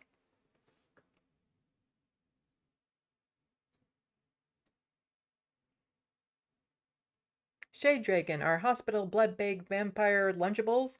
They're easy, open, durable, protective packaging, solid like merch, and contain preservatives and come in flavors. Oh, good to know. Let's see.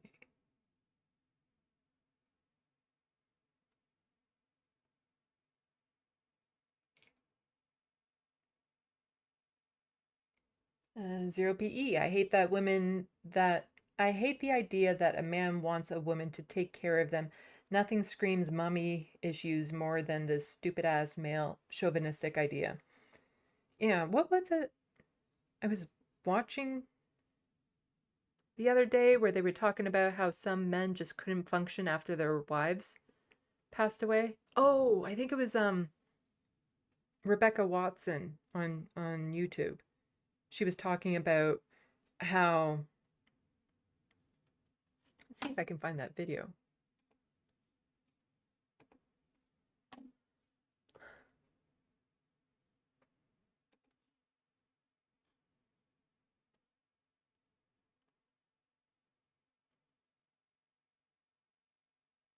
No,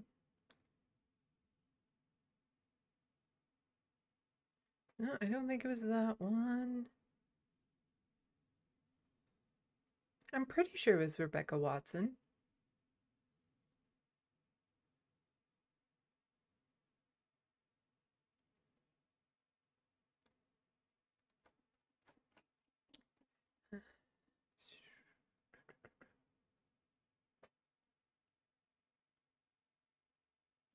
Um, well, I'll show you who inequality is.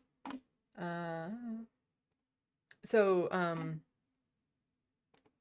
this is Rebecca Watson on YouTube. I think she did a video on this, about how, well, let's see if I just go to her channel if I find the video.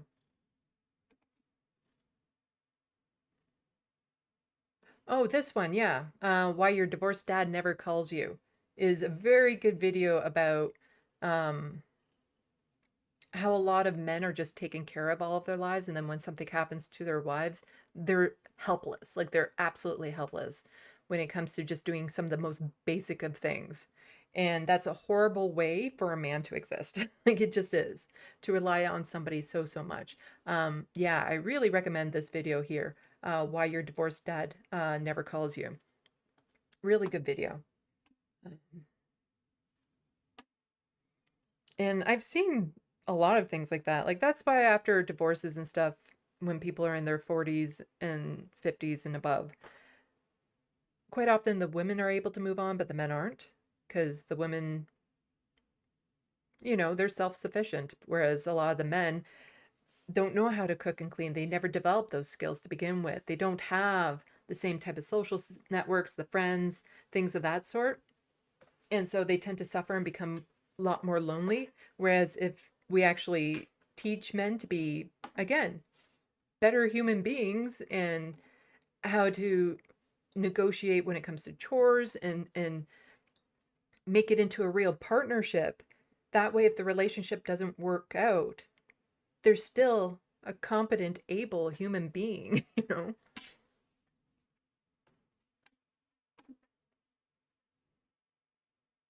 I really recommend that. That was a good video of hers. Oh, she does so many great videos.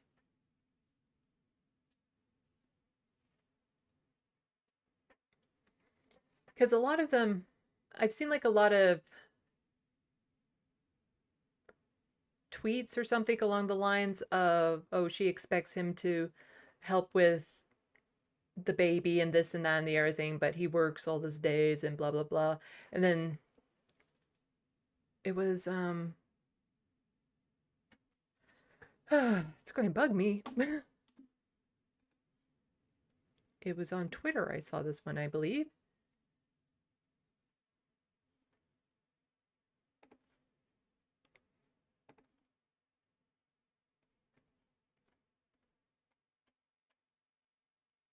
But basically, it was just a woman saying, "We have a partnership with this," or, you know, he can take the kid to thing, and he makes the lunches, and he does this, and it was like all partnership type thing. And so many people were looking at that like it was this bad thing and saying, "Oh, well, then does she help with the car repair and the mowing the lawn and stuff like that?" And it's like, it's just I live on my own. I do everything by myself. Like a lot of the stuff that they're expecting the woman to be able to help out with, you know, to balance it out, are usually also things that are once a year or you pay other people to do it. Where is it? It was oh, here we go. Right when I thought this stream was going to be over.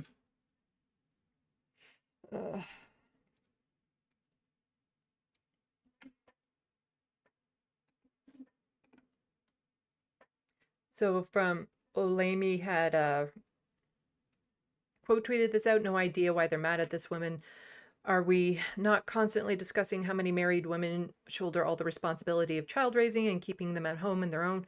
This is not what we, is this not what we say women should have? And so here we go. List. I have an equal partner. I don't have to ask him to help with things around the house. I have an equal partner. I don't have to make him a list. I have an equal partner. I don't have to ask him to help with things around the house. I have an equal partner. He knows how to shop at the grocery store without pictures. I have an equal partner. He doesn't expect me to handle everything alone. I have an equal partner. He plans date nights without me having to beg for it. I have an equal partner. He does his own laundry. I have an equal partner. He makes his own appointments. I have an equal partner. My stocking has never been empty. Okay, so it's, this goes on for just over a minute, and it's basically just that. And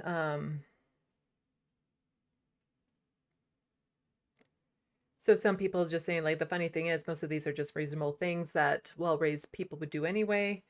Then people saying, that's one miserable dude. But why would he be unhappy when he's actually like participating in his child's life and helping out and all that sort of stuff? And then all they can do is point to, oh, a kid with a therapy appointment, because she mentioned something about him taking the kid to therapy, but it's like, therapy quite often is a very healthy thing for children if they need it, you know. It's not denoting something bad per se. It's denoting that they're going to get healthy, hopefully.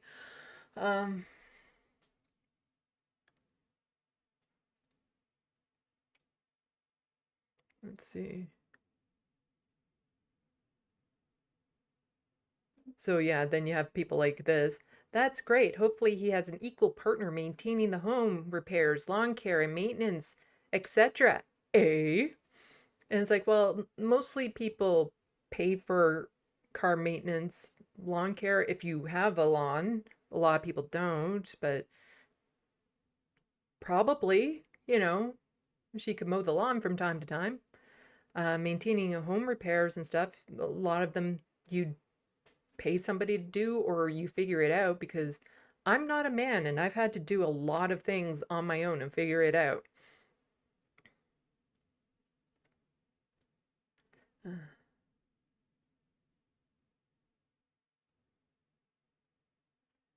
If all of this is true, she must be amazing, because it sounds like she doesn't do much while he's at work 8 to 10 hours a day plus commute. What exactly is it that she does, unless she is working also? Yeah, probably. Most places are dual incomes because you can't afford to live on your own and raise kids. So yeah. They're probably splitting those tasks at home because they both work.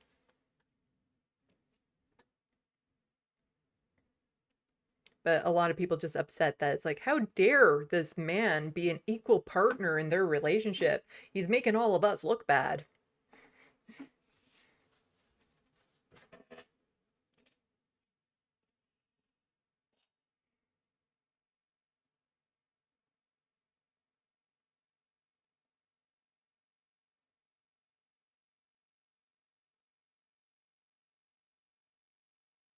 Grand Theft Autobot. I read somewhere that since women were dependent of men since they couldn't own property or bank accounts, etc., they had to rely on men for financial support, but now that they can, men are apparently having trouble being nice. Well, they're not being socialized properly. Like, they're still being socialized. Like, women have no option but to be with them. And unfortunately, I think there's a lot of potentially good men out there that are just being socialized to be absolute assholes. Let's see. Soul Life, I think the first rule of conservative club is owning the libs. Well, they do tend to like to own people.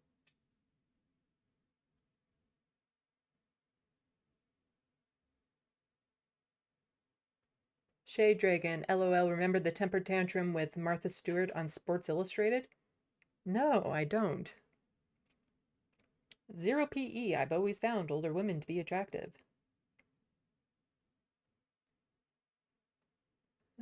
Well, some people like the maturity and stuff like that. Like, I actually find older men to be very off-putting. And it's not so much an age thing. It's just, when I was a kid, my stepfather, not a great person, not a good person at all. And he was 20 years older than my mom. And that's all I could think about sometimes is like when he was 20, she was just popping out. Like that just seems so wrong to me. And so I associate that type of age gap and that age with him, unfortunately. And so I can be very off put by older men.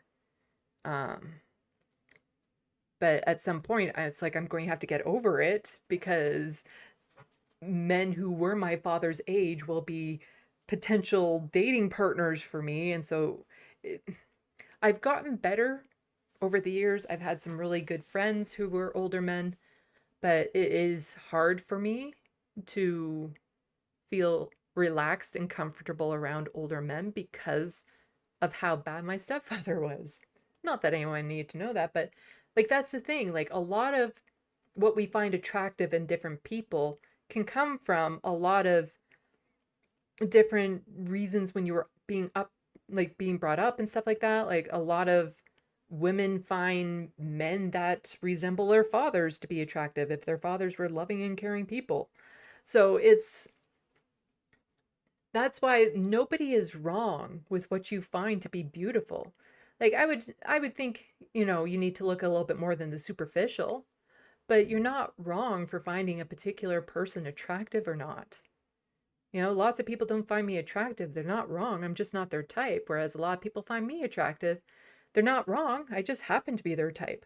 Like, it is just, there's no set way on that. And it's just so ridiculous that the right wing is so focused on making sure that only one category of women are attractive.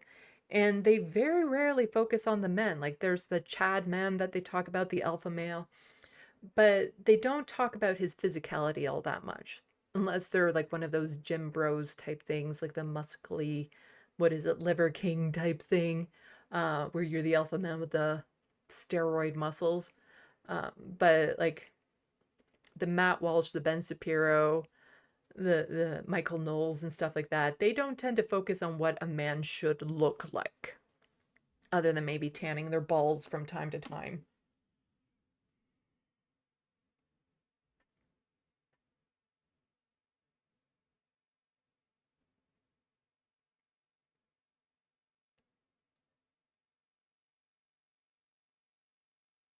Grand Theft Autobot. Oh, right. This was the National Post, so Beaverton would have been more accurate. Actually, there was a complaint that I saw under one of their tweets not too long ago where they're like, you're just being so woke now, because they were mocking things, but it's always the right wing that they end up mocking because it's the right wing that is just so absurd. And basically by just being middle road or even, accepting of different people and things of all that sort, you have people accusing you of being woke. If you're inclusive, you're woke. You know? If you like people we don't like, you're woke. If you think people should have freedoms that we don't want them to have, you're woke. Everyone is woke, woke, woke. And they make it sound like that's such a bad thing to be inclusive, to have diversity and all that sort of stuff.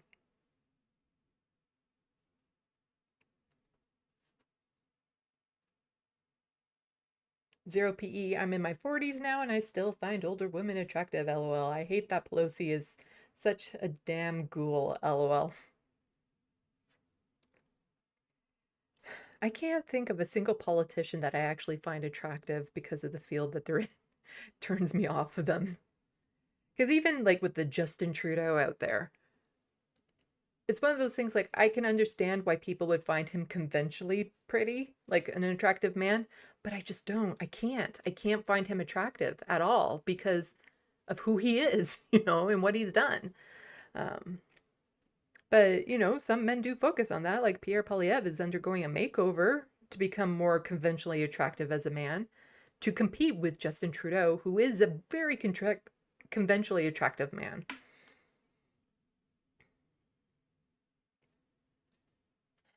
Shade Dragon, yeah, I'm Demi. If I don't have a connection, I just don't experience attraction. Physical attractiveness becomes very abstract at that point. Yeah. Demi, sapiosexual, polyamorous, I think is the category I fall into.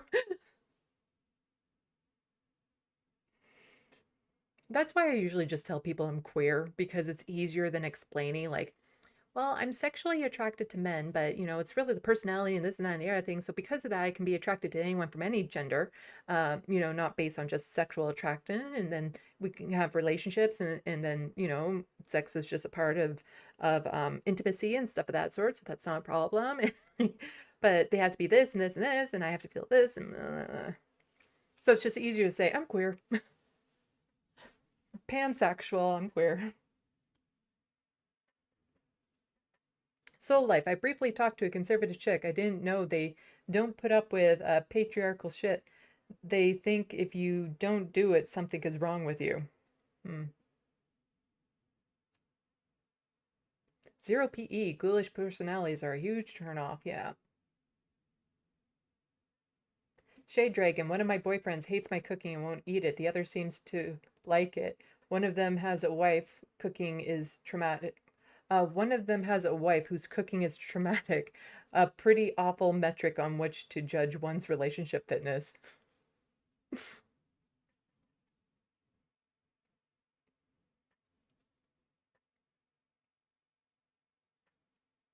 Grand Theft Autobot agrees with me with the vampires on Twilight. They suck. Yeah. I actually have a story in my brain about vampires that I want to write, but I need to get my other book published first.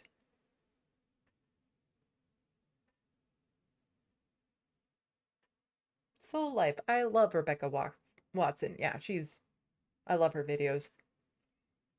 She's one that if I could financially support other content creators, I would want to financially support her.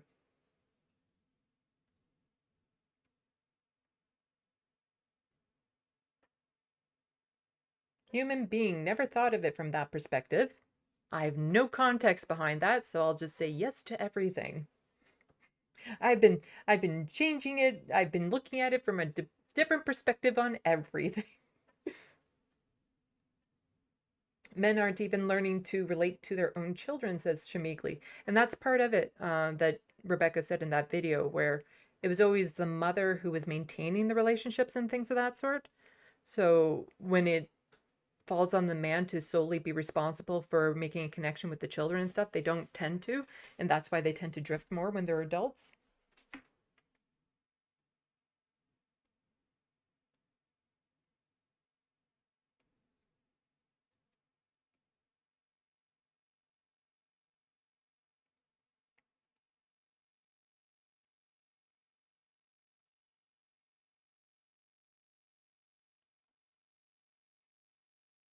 Somebody saying Jesus, that butler comment on that post. Yeah, it's just some of the comments on that tweet are just wild.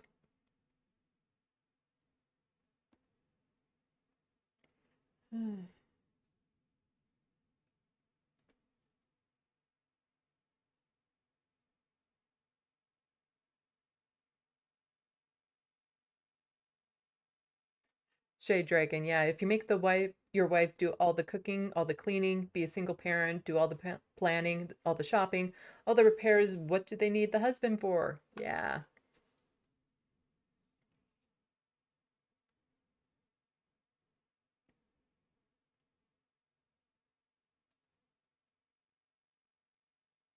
Zero PE. These same people love the idea of women taking care of them, but hate the idea of concepts like communalism. Yeah.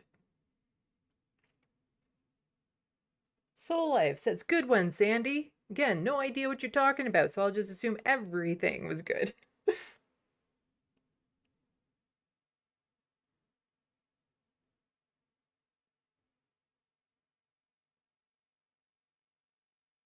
Morbius Dragon, alpha male isn't real. Yeah, there's like everyone knows, okay, the study was like the way the term came up was from a misunderstanding of dynamics in a wolf pack and all that sort of stuff. But there are so many things out there I wish we could just like, can we stop with it? Because it doesn't mean anything anymore. Like the whole idea of woke, like it doesn't mean anything. It really doesn't. I don't like the terms like millennial, Gen X, Zoomers. No, I don't like that either. I don't like being put into these artificial categories and things of that sort. Yeah, it's just and again, it's just this idea of men trying to conform to what they think women should want. And instead of trying to figure out what it is that a particular woman is interested in. Because if they just be themselves and enjoy life and be confident and happy, that is super attractive to women. You know, when they're just happy with who they are, when they're having fun, they can smile, they have friends, like that's super attractive, that type of confidence.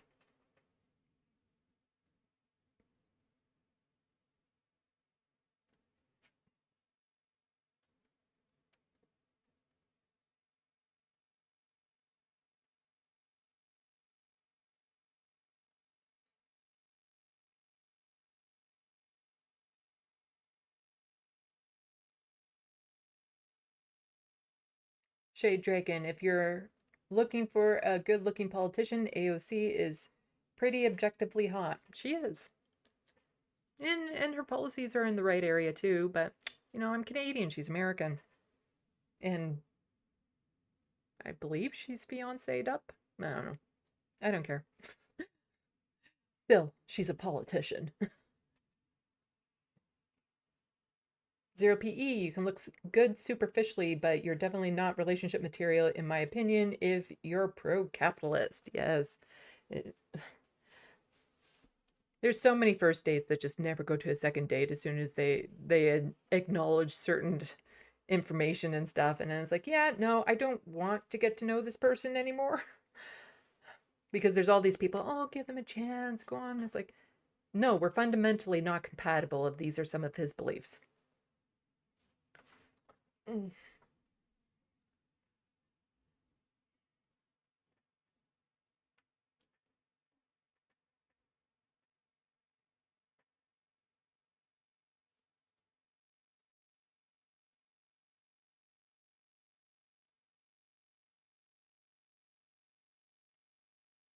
Shade Dragon, most vampires suck. Yeah.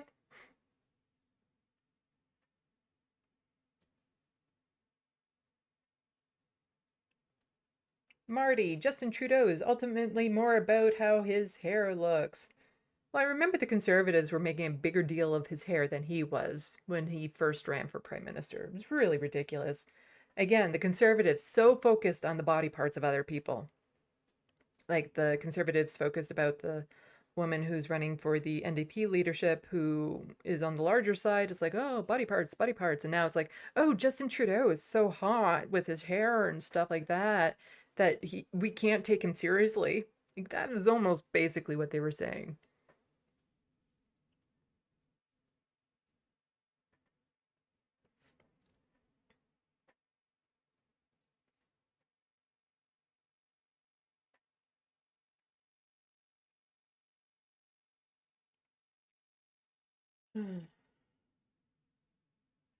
Grand Theft Autobot, they hate communism, yet their heaven is essentially communist. Yeah, well, nobody has brought this up to Tim Pool, but seriously, because he always talks about, the day the world or society ends and he has to live on his compound and, they have to raise their own food and grow their own food and do all of this and protect themselves because the end of the world and society collapse and stuff. What do you think that compound would be? It's just, it would be communist. Like everyone would have to do their own share of work and participate and do things to keep everyone together. Like it would be a communist. Compounds are fundamentally communist. Like, and nobody has really challenged him on that one. I would always find it interesting to have somebody challenge him on his fantasy of having this compound to keep him safe during the apocalypse.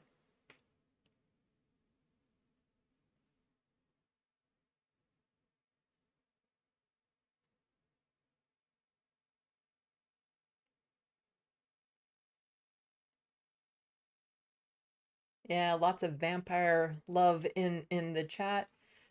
Yeah, some good vampire movies. Let Me In. It's a good one. The classic Dracula. So many good vampire movies. Daybreakers has its own charm. Of course, Blade. Oh my God, that shower scene in Blade. All different genres of vampire movies I love. Except Twilight. That was just trash. And I only watched the first one with a group of people because we were all improvisers and we would constantly be given offers around Twilight. So we all sat down and we made fun of the movie to watch it so that we would know some of the context and things that we were being asked to do. And it was so much fun. Like some movies are good to watch in a group.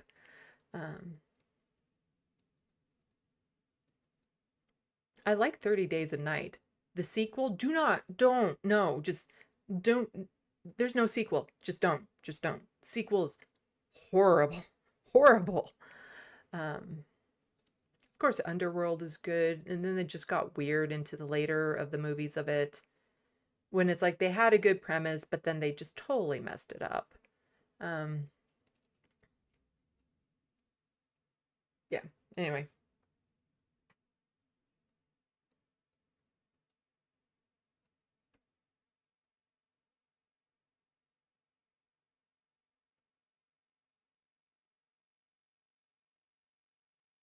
Oh, Interview with a Vampire, says Morbius Dragon. Yeah. That was definitely intense when I saw that when I was younger. I actually read some of Van Rice's books. I didn't read all of them. I read some of them. But yeah, there's just something about the vampire genre that ever since I was a teenager, I've just been so drawn to that. Even before I was a teenager. Yeah. Just something about the vampire genre that I just absolutely just that's me. If I could be any supernatural creature, I'd be a vampire.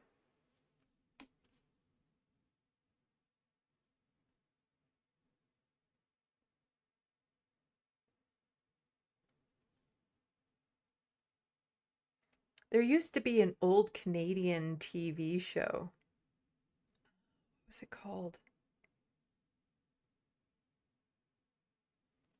Oh man, what was it called? It was so good.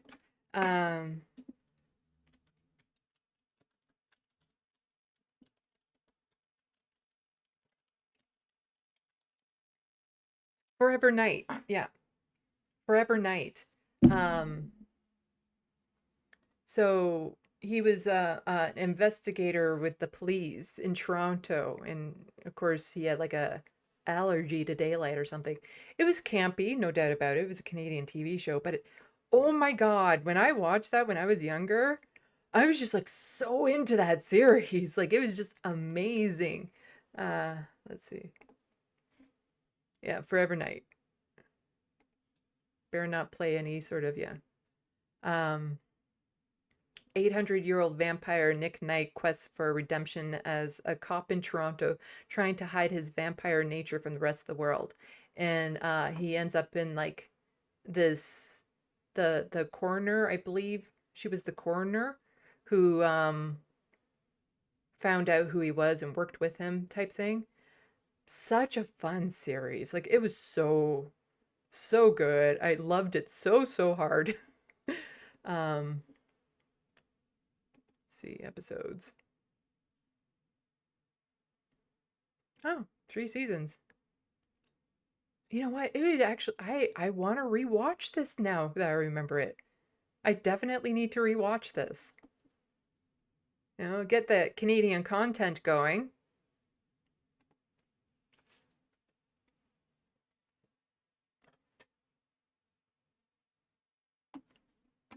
So now all of you know to go watch Forever Night, but I'll have to go watch that because it was, yeah.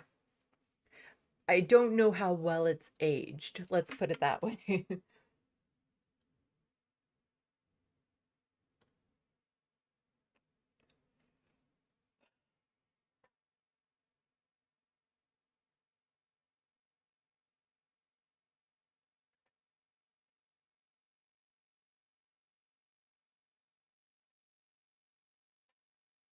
Oh, recently there was Renfeld, that vampire movie. That was fun. I like that. It's a good Halloween movie for me now, Renfeld, with Nicolas Cage as the vampire in it.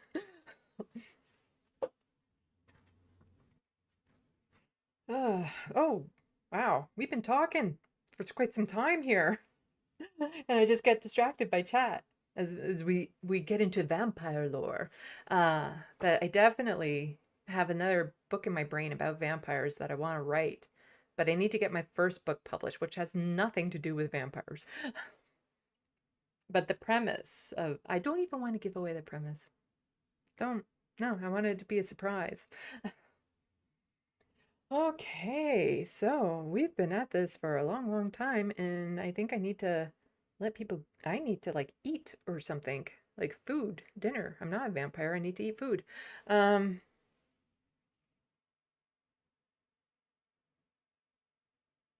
so yeah, we'll do the regular spiel stuff.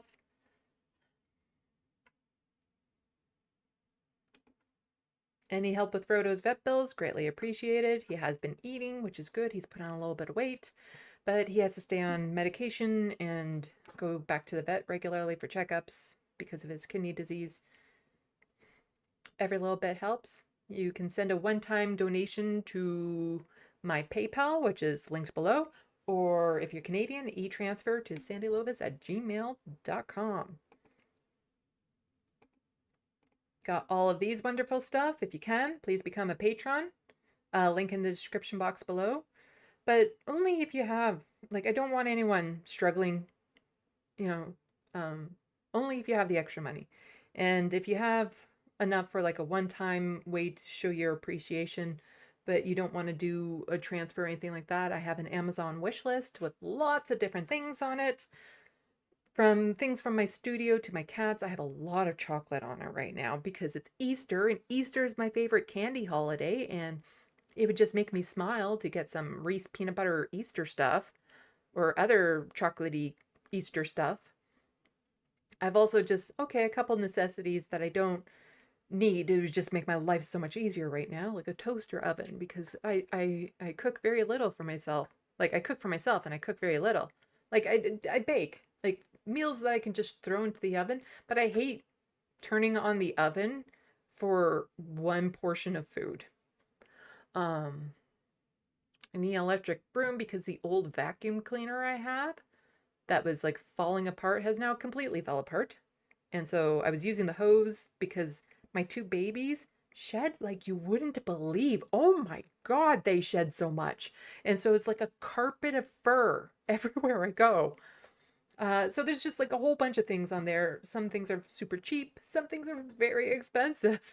So I'm not expecting that they'll stay as the wish part of the list. But every little bit helps. I had to put a ring light on there again because I had a ring light that Abernathy chewed through the cord, but then my friend was able to fix it. But that little cat is a ninja, and one time when I was sitting in here, before I even knew what he did, he chewed through the cord again. That ring light cord must taste like tuna, because he's chewed through it. So I have this light up now, which is fine, but it's chargeable, and it's probably going to die soon because it only has a 4-hour battery life. So yeah, every little bit helps. I appreciate it all. I appreciate everyone coming out. I appreciate all the people who have already become patrons, and like, just thank you so much. And the people who've gotten me stuff from the Amazon wish list. And I always thank people on Blue Sky and Twitter and in the next YouTube video if you get me anything off the wish list, because there's no way for me to know if somebody has purchased something. And so I always get worried that somebody purchased something for me and it never got to my address, and then they never got thanked and they were upset. Or if they didn't hear my thanks for them. So just, yeah, I thank you. I thank you from the bottom of my heart. It means the world to me. So I'm still regularly on the Hostile Fart Sauna Twitter. And then I'm also on Blue Sky, where wokeness is alive and bountiful. On lots of Blue Sky. Can check out my art. I want to start working on my next art project soon. Shade Dragon, cat version of stimming. Yeah, it wouldn't surprise me. But it cost me money, and the ring light had a cord, so I didn't have to worry about battery life. So I could really use another ring light, especially one that I have on my list that has its own stand. So then I have the extra tripod for other things that I need to do. And then I could remove the tripod that I have on my wish list. Anyway, the wish list is linked in the description box below 0PE. So let's see. Soul Life is saying our chat friend also goes live in 20 minutes. Here's their link. I'll post Sandy, which is live now next. I think you're talking about Environmental Coffee House.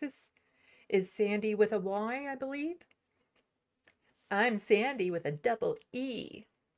Or double D.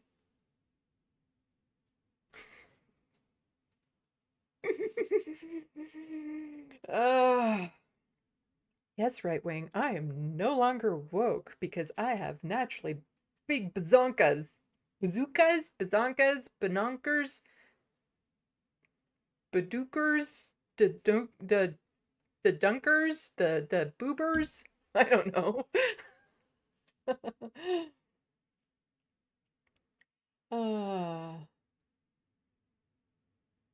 Lindsay Robb also saying Easter is her favorite. Well, you see, Easter has like the mini eggs, which are really good, and then the regular eggs, but then like peanut butter eggs.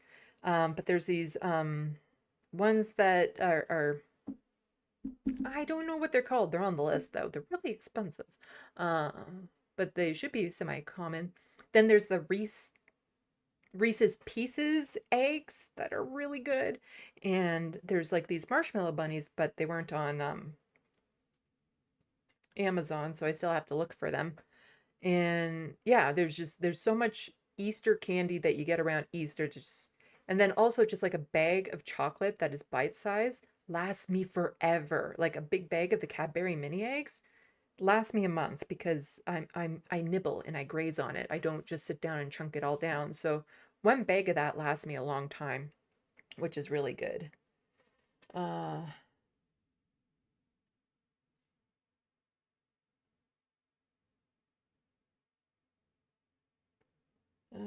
We gotta get 0PE saying we gotta get Sandy on LP10.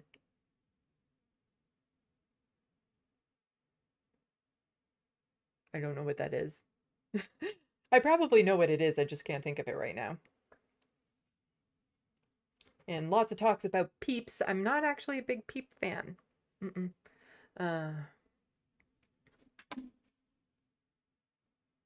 Because it's bugging me because I mentioned it.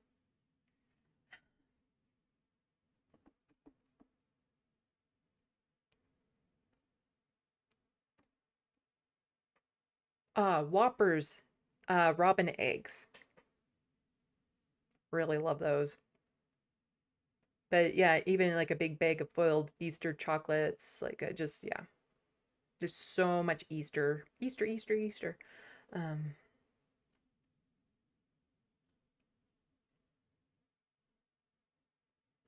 Yeah, anyway. Anyway, I should be going. Oh, left past 10. Okay, yeah, no, I got that one.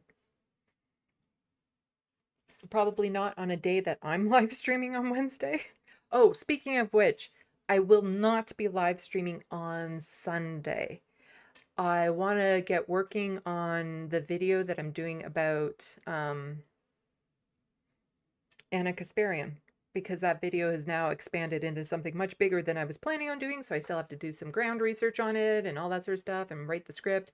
So I just want to spend some time working on that. So no live stream on Sunday, but I will be live streaming again on Wednesday if all goes well. And I think, yes, Cadbury eggs. Okay, there was this one peanut butter egg that I used to love. It was like autistic love of this egg that only came out around Easter, and it was in a pack of 3, and it was the same size as Cadbury egg, but it was like some sort of like no-name brand type thing, and it hasn't been around for so long, and it makes me so sad because it was just the perfect balance of peanut butter to chocolate and the right sweetness and everything, and it was just so good, and I miss them so much. Also, they used to make Reese balls, so you know how some chocolates like Kit Kat you can get them in little balls in a bag. They used to have Reese's peanut butter cups like that, and oh my god, autistic bliss right there. But they haven't made those in ages. Anyway, 0 PE, yeah, you do love Whoppers. Well, this one's come in a crunchy candy shell and chocolate and different sizes, which I then have to sort so that I'm always eating 2 at a time that are roughly the same size and color. And one wonders if I was ever autistic or OCD or something of that sort. Yeah, whenever there's candies that you have to sort from color, I do that. So like a bag of Smarties or Skittles or M&Ms, and I try to eat them in even numbers, and even numbers of even numbers are even better. So like 4 and 8 are like the prime numbers for eating things. Anyway, anyway.